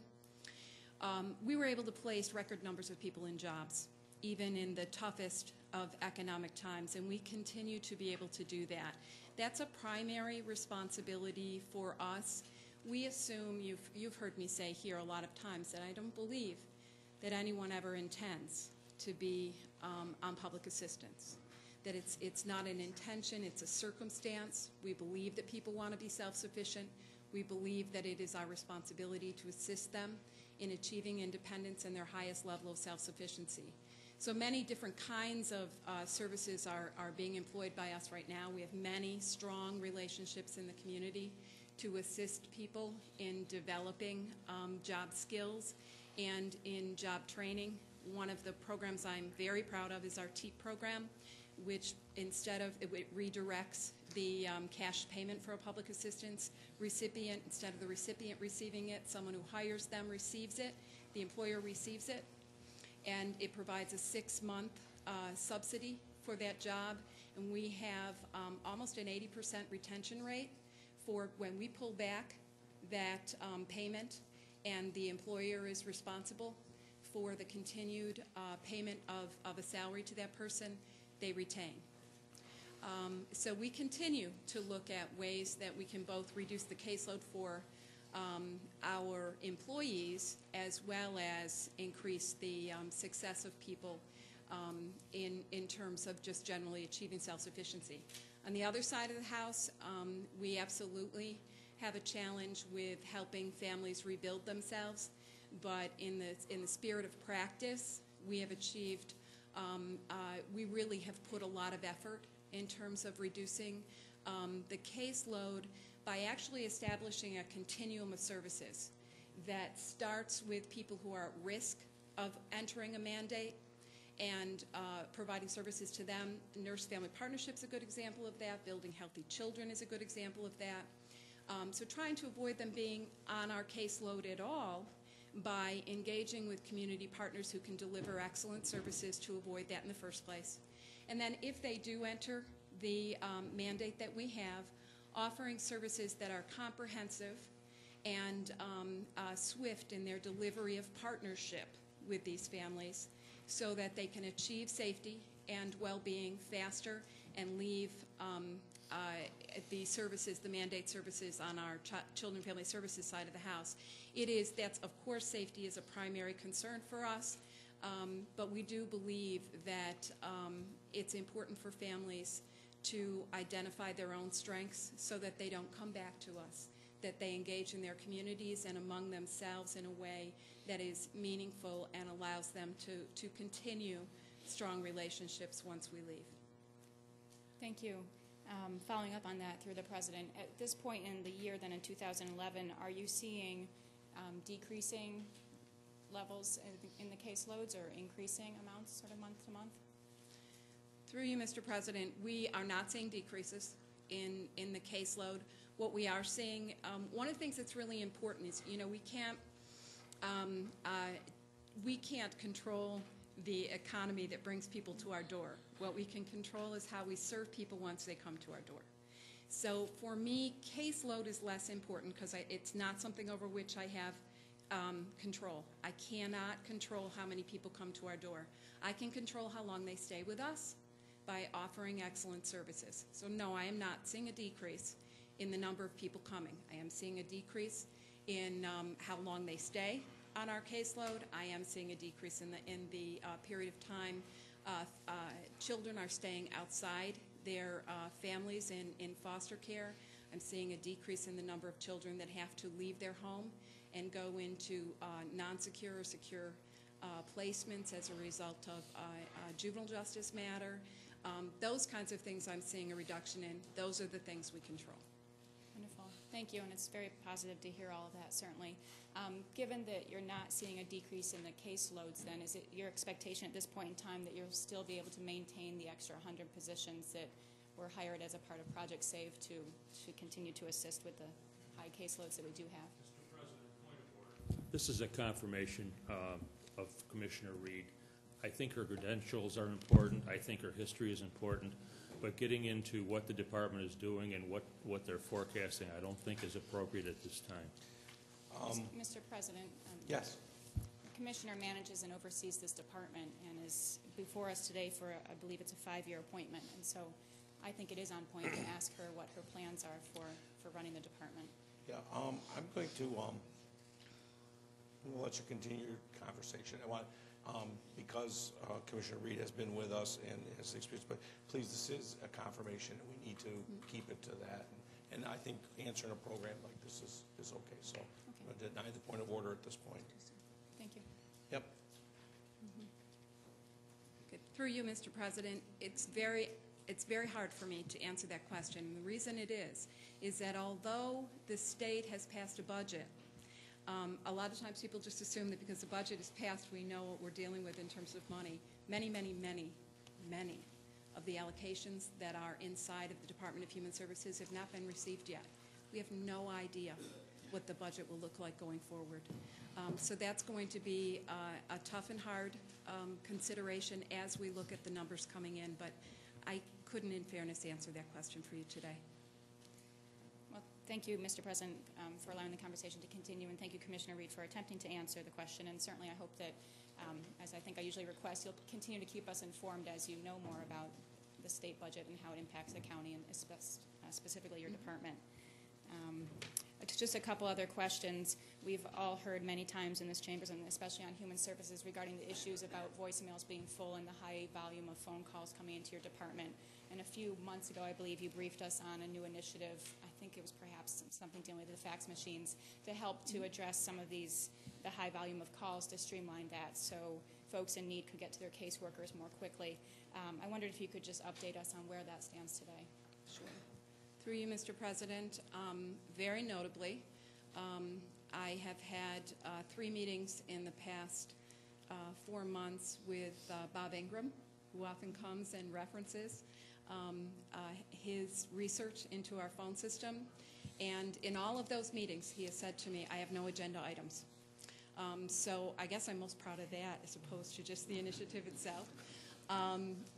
We are really working on helping. We do have a program where we actually do a service integration review where people can come in, identify what their issue is for us in our system, and then we track its resolution.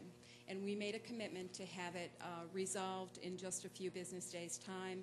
We've seen a significant improvement in terms of how that is occurring for us, and certainly for our clients as well. We do make sure that if it rises to the attention, if people are not getting their phone calls addressed, we take those into the Commissioner's office and then follow it through to ensure that they're getting the service that they need.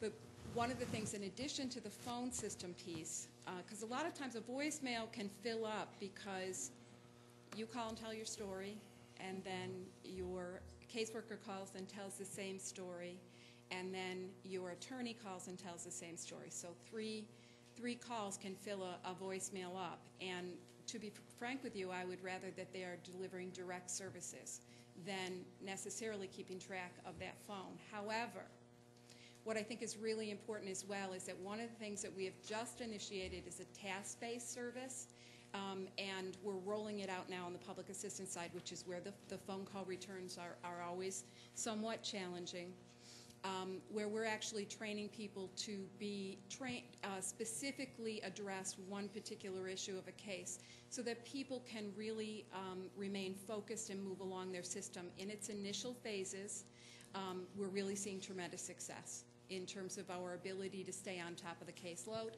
and be able to address the emergent need as opposed to have long delays, which is what the phone calls are about. Well, thank you very much. I appreciate you answering the questions this evening, and I look forward to continuing to work with you. Thanks. Thank you. Thank you. Is there any other discussion at this time? Legislator Gamina. Thank you, Mr. President. I rise in wholehearted support of Ms. Reed's confirmation tonight, and I wanted to share a very brief story of the help that Ms. Reed gave to a couple of the families that, when I was a principal 2 years ago, we had a family that was in crisis, and there were 2 young, adorable girls, 6 years old and 7 years old, and it was a situation that I had really never seen before, and I needed to turn to somebody for some assistance, and very quickly as well. And I made a phone call to Ms. Reed, and within probably 5 or 10 minutes, she had gotten back to me, and within an hour, we had a solution, and we were able to again, alleviate the situation and actually buy us some time. But I'm sure that there are many other people that can share the same types of stories for the heart and empathy and compassion of Miss Reed. And for that, and again, this was 2 years ago, the family is out of crisis, they're doing well, and part of that, I'm sure a big part of that is because of the help that Kelly gave to the family and the advice that she gave to myself and my colleagues at the elementary school. So through you, Mr. President, Ms. Reed, a job very well done, and congratulations, and thank you for the work that you do. Thank you. Is there any other discussion at this time? Legislator Cassetti. I just wanted to share similar sentiments that legislators Andrews and Gumina stated for Commissioner Reed. Not only is she an excellent and able administrator, but I know for a fact that she truly cares about people, and I will be supporting her confirmation. Thank you. Is there any other discussion at this time? Now comes the vote. Seeing there's no discussion, all those in favor indicate by saying aye. Opposed? The item carries. Congratulations. Thank you very much.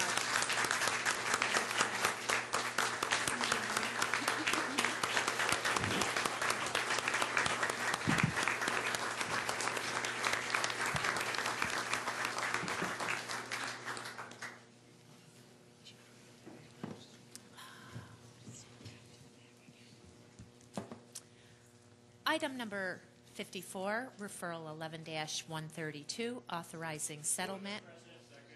Moved by legislator Daniele, second by legislator Yolovich.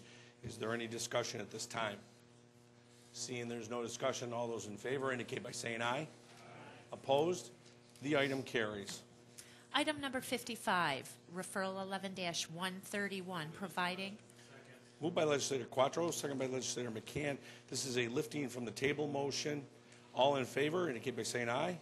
Opposed? The item carries. Next item. Item number 56, referral, 11-131. Move it, Mr. President. Second. Moved by legislator Quattro, second by legislator McCann. This is to be adopted. Is there any discussion at this time? Legislator Baroff. Thank you, Mr. President.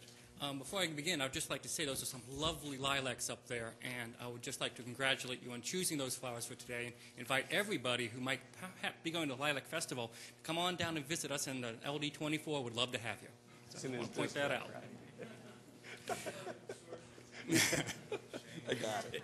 Admittedly shameless, but it's an acknowledgement of their work. And I'd also like to acknowledge the work that those who constructed the redistricting plan did on constructing this document. The fact is, it takes a lot of work to construct. It's not easy to do, and we all recognize that point. The plan is undoubtedly a political document. That is not a bad thing. The fact is, it's unavoidably political, and that's okay because in our democracy, we have a role where voters will provide us feedback and to let us know if this is good or not good, and they grant us legitimacy by doing so. Unfortunately, by combining sections 5 and 6 into this document, we are providing some harm to that legitimacy.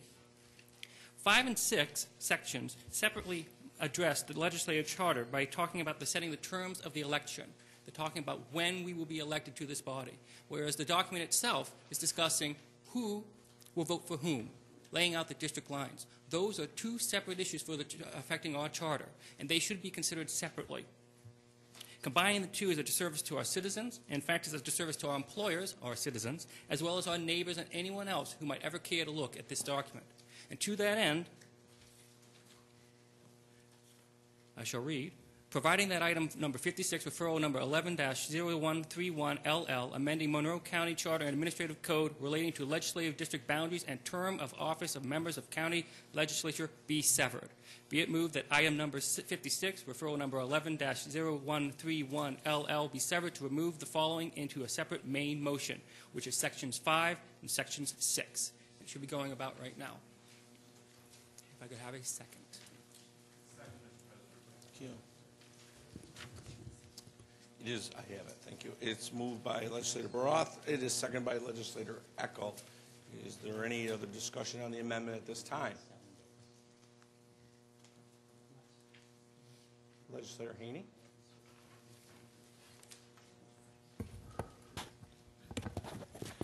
I would just rise to urge my colleagues to support severing. These are two totally different concepts.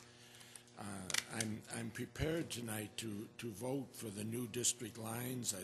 I think that the commission did a reasonably decent job, as was pointed out by the speakers at the public hearing, but I have real problems with the changing of the terms of office of the members of this legislative body.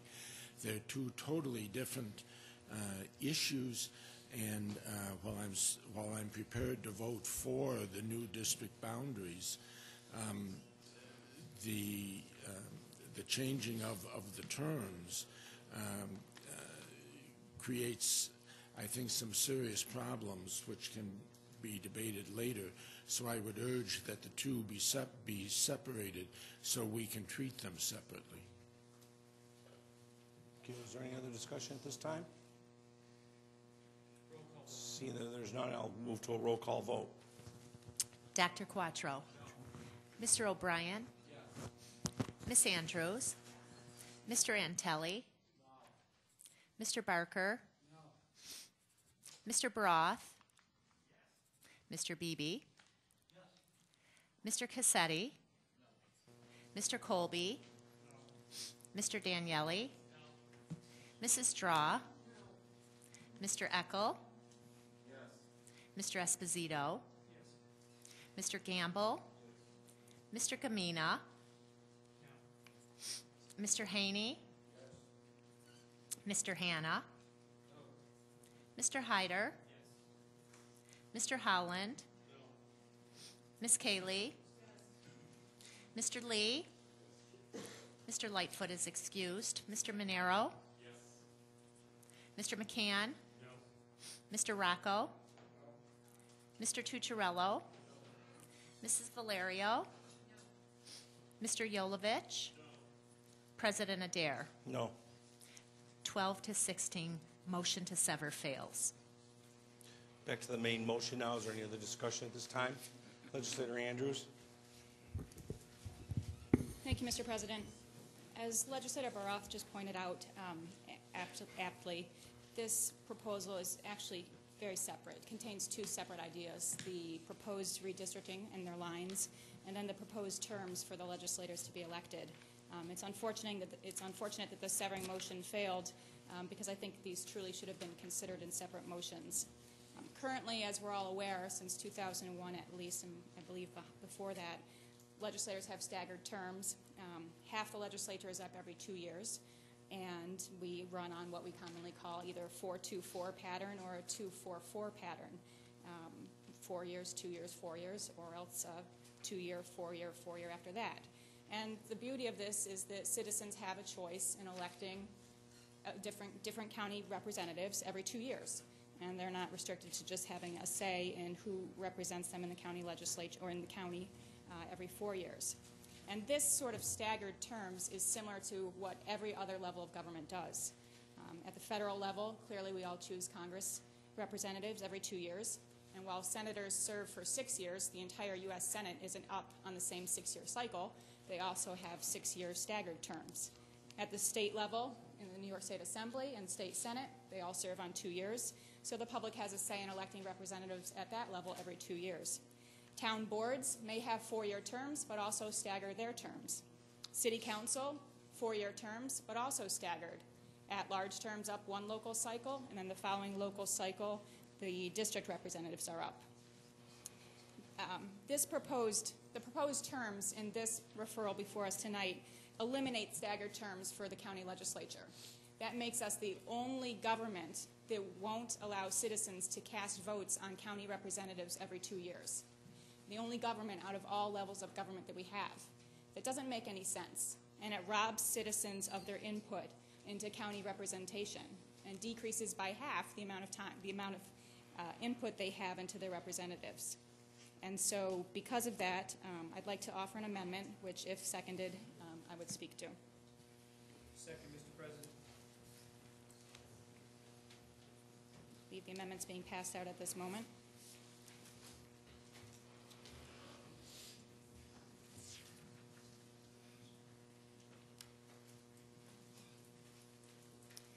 The amendment that you're getting at this point would... Legislator Andrews, I haven't gotten one from your staff yet.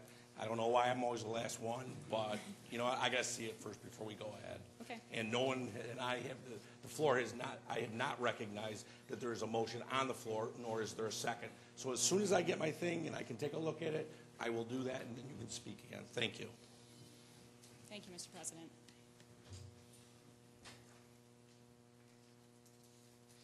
The amendment is offered by Legislator Andrews, moved by, second by Legislator Esposito. The floor is yours. Thank you, Mr. President. The amendment before you this evening would change the pending referral so that Section 5 of the local law would be deleted and replaced with the text that you have in front of you, which would reinstitute staggered terms so that we could be like every other level of government that exists in New York State and allow our county legislators to again run in two groupings, Group 1 or Group 2. Group 2 would have the 4-4-2 term, 4 years, 4 years, 2 years. In 2011, they'd be elected for a 4-year term. In 2015, they'd be elected for a 4-year term. And in 2019, they'd be elected for a 2-year term. Group 2 would run on a 2-4-4 pattern. 2011 elected to 2 years, 2013 elected to 4 years, and 2017 elected to 4 years. This is similar to what was done 10 years ago. It continues to allow for citizen input into county representation on a 2-year basis. It allows half the legislature to be up every 2 years, and I believe it is absolutely the most appropriate thing to do. Okay, thank you. Is there any other discussion at this time? Legislator O'Brien. Thank you, Mr. President. And while I think the severing motion would have been the preferable way to go, I do think that giving our constituents the opportunity to weigh in at county government every other year is preferable, and this amendment, in my view, does strengthen the local law that's before us, and I intend to support the amendment. Thank you. Is there any other discussion at this time? Legislator Haney. Mr. President, I intend to support the amendment. This reverts the language in the charter to the traditional language that was always in the charter until 10 years ago. 10 years ago, a unique change was made because with the initial effectiveness of the 10-year term limits in the legislature, there was going to be a very large turnover in members of the legislature in 2005. That was a very unique circumstance that was created by the initial effective date of the 10-year term limit. This language would revert the charter back to its original language in which there were two groups. As was mentioned, they served either 2, 4, and 4 or 4, 4, and 2. I would echo what my colleague said. I think it would be a shame for this county to be the only governmental entity I know of in which the people of this county would have to go for 4-year periods without having any say at the ballot box in the governance of this county, whether it's towns or villages or the city or the state or the federal government. All levels of government have at least some of their officials elected every 2 years. And I think it would be a real denial of the citizens' rights if we switch to a system in which for twice in every 10-year period there would be 4-year blocks in which the citizens would have to go without the ability to vote on their county government. Thank you, Legislator Haney. Is there any other discussion at this time? Seeing none, I'll move to a roll call vote. Dr. Quattro. No. Mr. O'Brien. Yes. Ms. Andrews. Yes. Mr. Antelli. No. Mr. Barker. No. Mr. Baroth. Yes. Mr. Beebe. Yes. Mr. Cassetti. No. Mr. Colby. No. Mr. Daniele. No. Mrs. Draw. No. Mr. Eckel. Yes. Mr. Esposito. Mr. Gamble, Mr. Gamina, Mr. Haney, Mr. Hanna, Mr. Hyder, Mr. Howland, Ms. Kaylee, Mr. Lee, Mr. Lightfoot is excused, Mr. Monero, Mr. McCann, Mr. Rocco, Mr. Tucciarello, Mrs. Valerio, Mr. Yolovich, President Adair. No. 12 to 16, amendment fails. Back to the main motion again. Is there any other discussion at this time? Legislator Haney. Without belaboring the point, Mr. President, as I said earlier, if the mapping was before us as a separate issue, I would be prepared to vote yes in favor of it, because I think a reasonably decent job was done and a reasonably fair job was done in drawing the lines. However, the marriage of the new lines with this action, which in effect denies the voters of this county an option to speak out on their county government for extended periods of time, as far as I am concerned, is a poison pill, and therefore I cannot vote for the introductory. Okay, is there any other discussion at this time? Legislator Barat. Thank you, Mr. President. I am going to ask you a question, and you can tell me if I'm in order or out of order. I don't know. Through you, Mr. President, could I ask anybody from those who composed this bill, what is the rationale for the inclusion of the new election terms? For why we're going from everyone being elected at the same time? If anyone can answer that question through you, Mr. President. I will answer that question Thank you. for you. Legislator Baroth, we discussed this at several meetings that we had, and we discussed it at the last one, and why this was done. I wish that you had been there so that you could have seen why we discussed it and what it was. I think I've been as open and honest I could possibly be about this. As far as the terms, I don't know that at this point that I've got to explain it any farther. And quite frankly, my voice is about ready to give out. So we did what we did. I did what the proposal was from the commission, and the commission accepted it by a vote of 3-2. Need to come to my meetings. Thank you. Is that an invitation?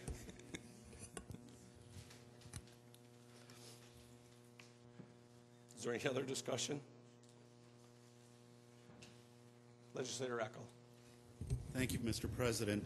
Quite frankly, not everyone can make every meeting that's called by you, sir. I didn't hear why. I know a lot of other people are questioning why. Why were these two proposals married together? I'd like an answer, if you would, please. Since now that we have two people that would like to know, it was a very simple thing. We have, I think it is 15 to 16 legislators that are leaving us within the next 4 years. I felt that it added continuity to our. It was brought up before by Legislator Andrews. Every 2 years. Well, I've served for 16 years now in public office. I've served as a town board member. I've served as a town supervisor. Each one of those times, I will tell you this: there's a lot of historical knowledge that's going to go out of this legislature with 10-year terms. And I want to make sure that the people of this community are well represented. And when the 15 or 16 of us leave in 4 years, we're going to bring in a whole new batch of people. I believe the voters of this community are smart enough and are very intelligent about electing their officials. That's what's the great thing about being a county legislator. You're elected by a group of people within a certain district to come forward and say, I want you to represent us. I believe it was the best thing at the time to do, is so that we would hold the continuity and we would be able to take care of the historical value that will be leaving out of this body in the next 4 years. So that is really, not for the commission, but that is my reason for why we did what we did. Thank you, Mr. President, for answering You're that welcome. question. As I still disagree with it, as being part of a legislator and part of an elected body, I have the ability to do and the right to do. I still do disagree with that. I feel personally two reasons why I cannot support this initiative. One being that there are certain districts within Monroe County that were split in parts. In particular, I will name the village of Brockport. Maplewood itself, by the lines drawn throughout these, have been split into three pieces. Maplewood, a very vibrant neighborhood. The 12 Corners neighborhood has been split. The commission did a very good job, and I recognize that they worked very hard to keep all legislators within their districts, and I commend them on that. But the splitting of these villages or communities, the Charlotte community was also split into two, is troubling to me. And I feel that for those reasons I can't agree with the lines that were drawn. And secondly, I cannot agree with this particular initiative because these two things do not belong together. They need to be debated separately. They need to be considered separately. This second portion concerning the terms can be easily separated and discussed and changed or not changed as the case may be, and still come within, we don't have to worry about petitioning times or things like that. We have time to be able to consider that.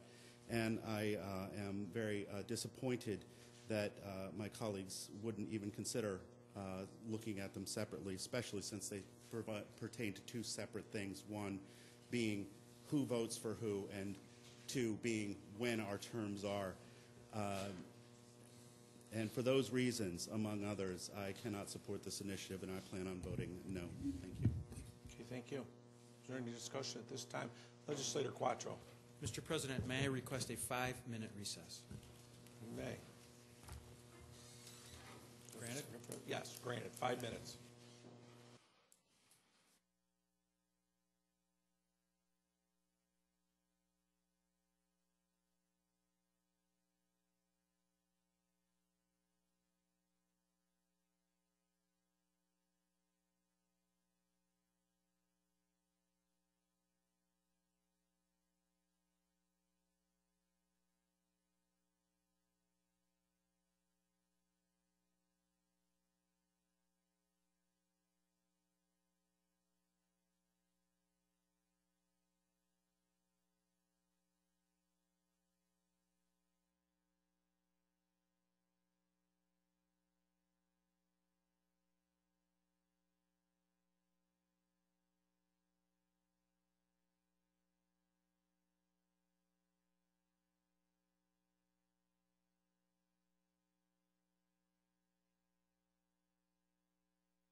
Thank you. Ted, are you ready? Ted, are you ready? Dan? Dan, you ready? You're welcome. I'd like to now reconvene the May 10th, 2011 meeting of the Monroe County Legislature and pick up where we were 15 minutes ago. Where were we? That was. I know we have the referral in front of us, number 54. I'm going to go back to. Is there anyone who would like to speak at this time? You're in. You're right. Legislator Kaylee, I got you this time. You may have the floor. Thank you. Quite frankly, that was a long 5 minutes. Yes, it was. Yes, I forgot some of what I'm going to say, so that might please. I don't know. I rise at this point, Mr. President, to voice my concern about two things. Certainly having the election terms coupled with the redistricting, as well as the type of plan, respectfully, that you feel is the right way to go. I do get a little bit confused at some of the messages that come through at times when we debate, because so often in the past we were, or have been, or the perception is that the old way was the right way, and why change it? So you threw a curveball, a little bit confusing. I don't agree with it, and I need to state that. But I think also importantly in the redistricting plan, where most people may look at this and feel that it's not a bad plan, I do realize how difficult it is, and I commend everyone that worked on doing this plan. And I did listen during the community forum, and one thing was said, but not really stressed, that communities of interest were respected. Well, that wasn't the word, but communities of interest were taken into consideration. And to that, I wish to say that my community was not taken as a community of interest, other than to split it in 3 parts.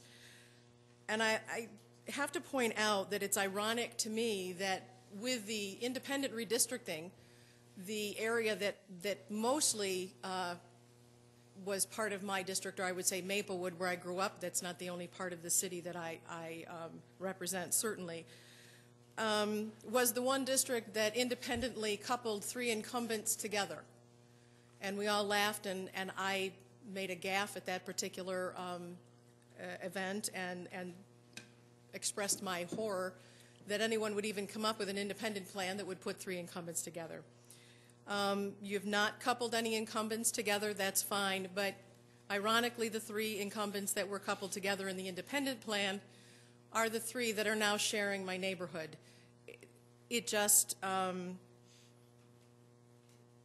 is something that I cannot support. This is a historic neighborhood. I don't suggest that anything should be truly separated as much as this particular neighborhood is, and therefore I will not be supporting the redistricting plan this evening. Thank you. Is there any other discussion at this time? Legislator Monroe. Thank you, Mr. President. I just want to point out a couple of numbers to the members of this body. Monroe County basically grew by approximately 9,000 residents.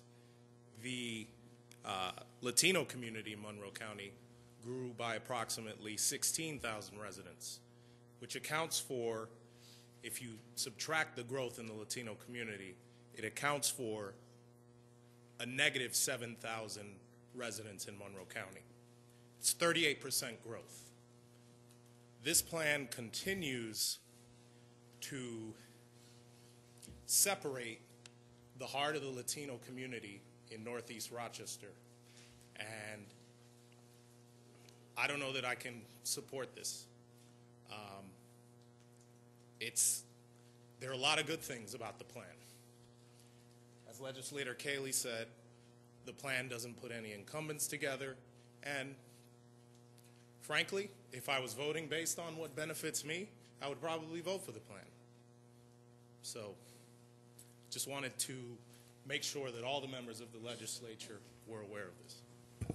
Okay, thank you. Is there any other discussion at this time? Legislator Beebe. Thank you, Mr. President. As several people here that may have been leaders of organizations or even in municipalities, such as myself, as having been a fire chief and also a mayor of a village, and even the county executive can agree with this, you aren't going to make everybody happy. Unfortunately, tonight, I'm one of those people. I am not happy about the way the redistricting went, particularly in my district. But that being said, I'm willing to step up and continue to be a good representative for the new parts of my district. I know the people in Shalat are not happy. They wish that all the EDs were put together. I had 6 of them taken away. Legislator Antelli had 1 taken away. And also the village of Brockport continues to be severed. So I think we should have looked at some of these areas where if people think of themselves as communities to stick together. I don't feel that there was a lot of input that could have been given by all the legislators. I think maybe some kind of form should have been handed out asking and expressing concerns of what they would like to see and use that as input as well. With that being said, I will vote no for this, but in a positive fashion, I will continue to be positive about working and representing my constituents, no matter where it is placed. Thank you. Thank you. Is there any other discussion at this time? Legislator Andrews. Thank you, Mr. President. First, I do want to thank the Redistricting Commission and the Board of Election staff and everyone else who assisted in this process. It is certainly a great undertaking. I imagine it's pretty fun to be involved. It seems like putting together a big puzzle. Probably pretty nerve-wracking as well to make it all fit, but it seems like a really interesting process and trying to create new districts and deal with population shifts, and thank you for your work. As has already been mentioned, a couple of principles that are important to me as well as to some of my colleagues one is certainly the idea of neighborhood reunification. I think this plan does accomplish that in some areas, and for that I am grateful. Certainly around my area, it did consolidate the Market View Heights neighborhood into one district for Legislator Gamble, and I think that was a wise move. It also took some of the East Ave section and consolidated that in Legislator Haney's district, which I think was also a wise move. There was one neighborhood, however, that unfortunately got split up on the east side as a result of this plan, which one minor change could have fixed without harming anybody else's district, and that affects the North Winton Village neighborhood, and for that I'm less than pleased to see because I think that neighborhood was very cohesive before. So that was too bad, but I recognize that there are areas of the plan where neighborhoods are consolidated. One other area I did want to address specifically in the city, certainly there were population shifts over the past 10 years in the entire county and in the city, and looking at the 2010 census, my district and another east side district on the east side of the city grew to become the largest city legislative districts, in part because of, well, entirely because of population shifts. And I think that was great. They have some wonderful neighborhoods there that people are living in. The proposed plan today, however, doesn't recognize this population shift and results in those districts being the smallest now city districts population-wise. And so that has some ramifications, certainly as we represent them, and I don't think is reflective of the population shifts that occurred over the past 10 years. And so while I do appreciate the work sincerely that was done and some of the unification efforts that occurred, I'm going to vote against the plan this evening, in large part also to the issue of getting rid of staggered terms that has already been discussed, but also because of some concerns I have about the new districts that were drawn. Thank you. Thank you. Is there any other discussion at this time? Legislator O'Brien. Thank you, Mr. President. The question of a process in how we devise newly drawn lines during redistricting years has been the discussion of much debate both within these chambers and beyond these walls for many, many months. And I tend to concur with the the view espoused by the League of Women Voters that ultimately an independent commission would be appropriate in the right direction for us to move.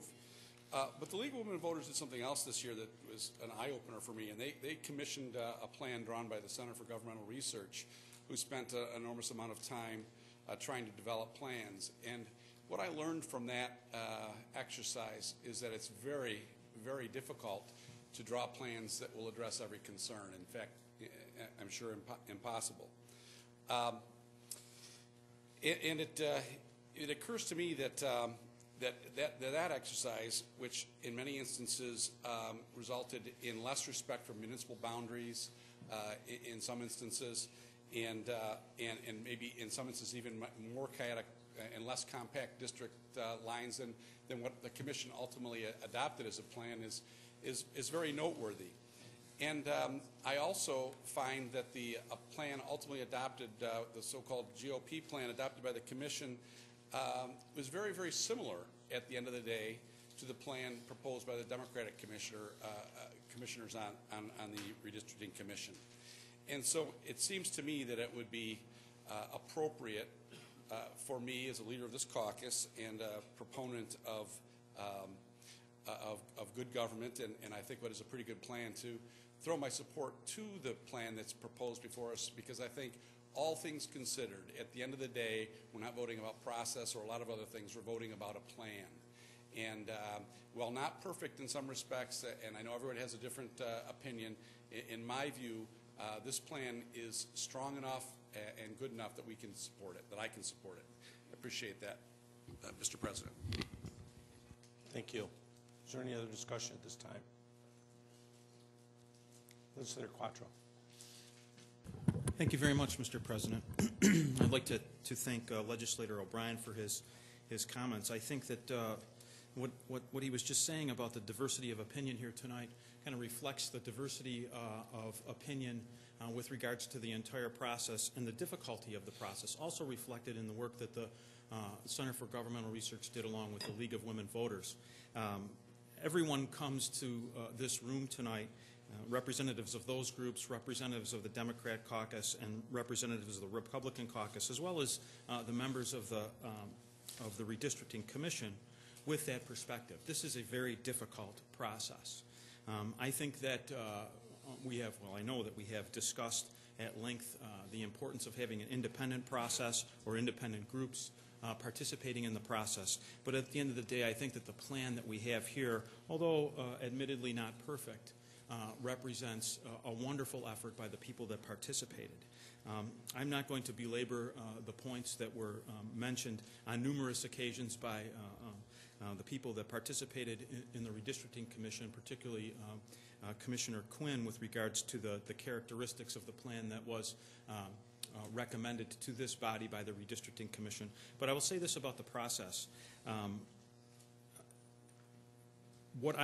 First of all, I was particularly pleased to get to know Commissioner Faraci during this process. What a gentleman. I had never really had the opportunity to sit down and work with him, and it really was a pleasure to get to know him. And the work that he did along with Commissioner Quinn leads me to be very grateful for the work that they do together downstairs in representing this county, particularly with regards to their mission in carrying on elections throughout this community. One of the things that I learned was that the Board of Elections doesn't just do elections for folks like us. They do them on college campuses, they do them for unions, and on and on and on. And the number of elections and electoral processes that they participate in, from fire districts and so forth, is staggering with regards to the amount of work. Commissioner Quinn and Commissioner Faraci are both gentlemen and should both be commended for the work that they do downstairs in leading the staff in the Board of Elections. I will also say this, it was a pleasure to work with Legislator Lee as well. We had the opportunity to break bread together as a commission, and that's a great thing. Often around the table, whether it's at home or in processes like this, we get to know each other and we get to work better. And I want to particularly thank and congratulate you, Mr. President, and Leader O'Brien for the work that you guys did together. It's a difficult process. It's a gut-wrenching process. It's a process that we're not familiar with as a legislature because we take it up once every 10 years. But I got to witness the two of you working together, working collaboratively hard and in a bipartisan way. And I don't ever once remember voices being raised. I always remember handshakes and smiles, and even in this back room, appreciation just a few minutes ago for an effort of due diligence and understanding. That was a great moment for me as a legislator. I'm going to vote for this plan because I think it's the right plan, but aside from my vote, my partisan vote tonight, I want to thank you folks for doing what you did going forward or bringing us here tonight. Thank you. Is there any other discussion at this time? I'll move to a roll call vote then. Dr. Quattro? Yes. Mr. O'Brien? Yes. Ms. Andrews? Yes. Mr. Antelli? Yes. Mr. Barker? Yes. Mr. Baroth? Yes. Mr. Beebe? No. Mr. Cassetti? Yes. Mr. Colby? Yes. Mr. Daniele? Yes. Mrs. Draw? Yes. Mr. Eckel?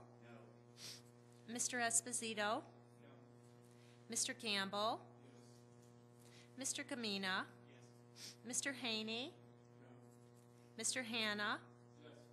Yes. Mr. Hyder? Yes. Mr. Holland? Yes. Ms. Cayley? No. Mr. Lee? Yes. Mr. Lightfoot is excused. Mr. Monero?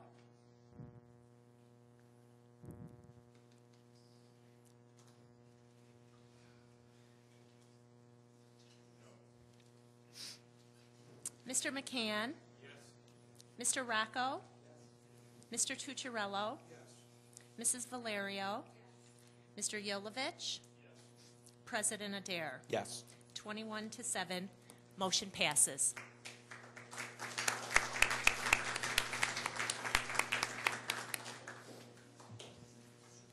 Next item, please.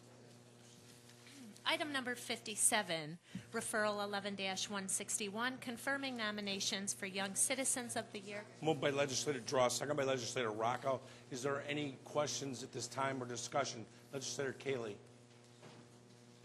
Thank you, Mr. President. I just want to make a comment that this was a wonderful vote to end on. Okay, thank you. Is there any other discussion on the matter of urgency? If there's not, all in favor indicate by saying aye. Aye. Opposed? Item carries. Is there any unfinished business to come before this body tonight? Legislator O'Brien. Thank you, Mr. President. I do have one other item.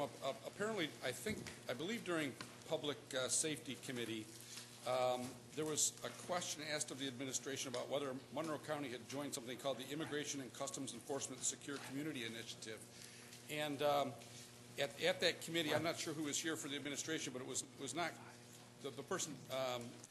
We didn't have an answer to whether or not the county has joined the Immigration and Customs Enforcement Secure Community Initiative. And so I'd ask through you, Mr. President, whether we have, and if we haven't formally joined that initiative, my further question would be whether or not that will come to the legislature for a vote if we do, in fact, formally enter that program. Thank you.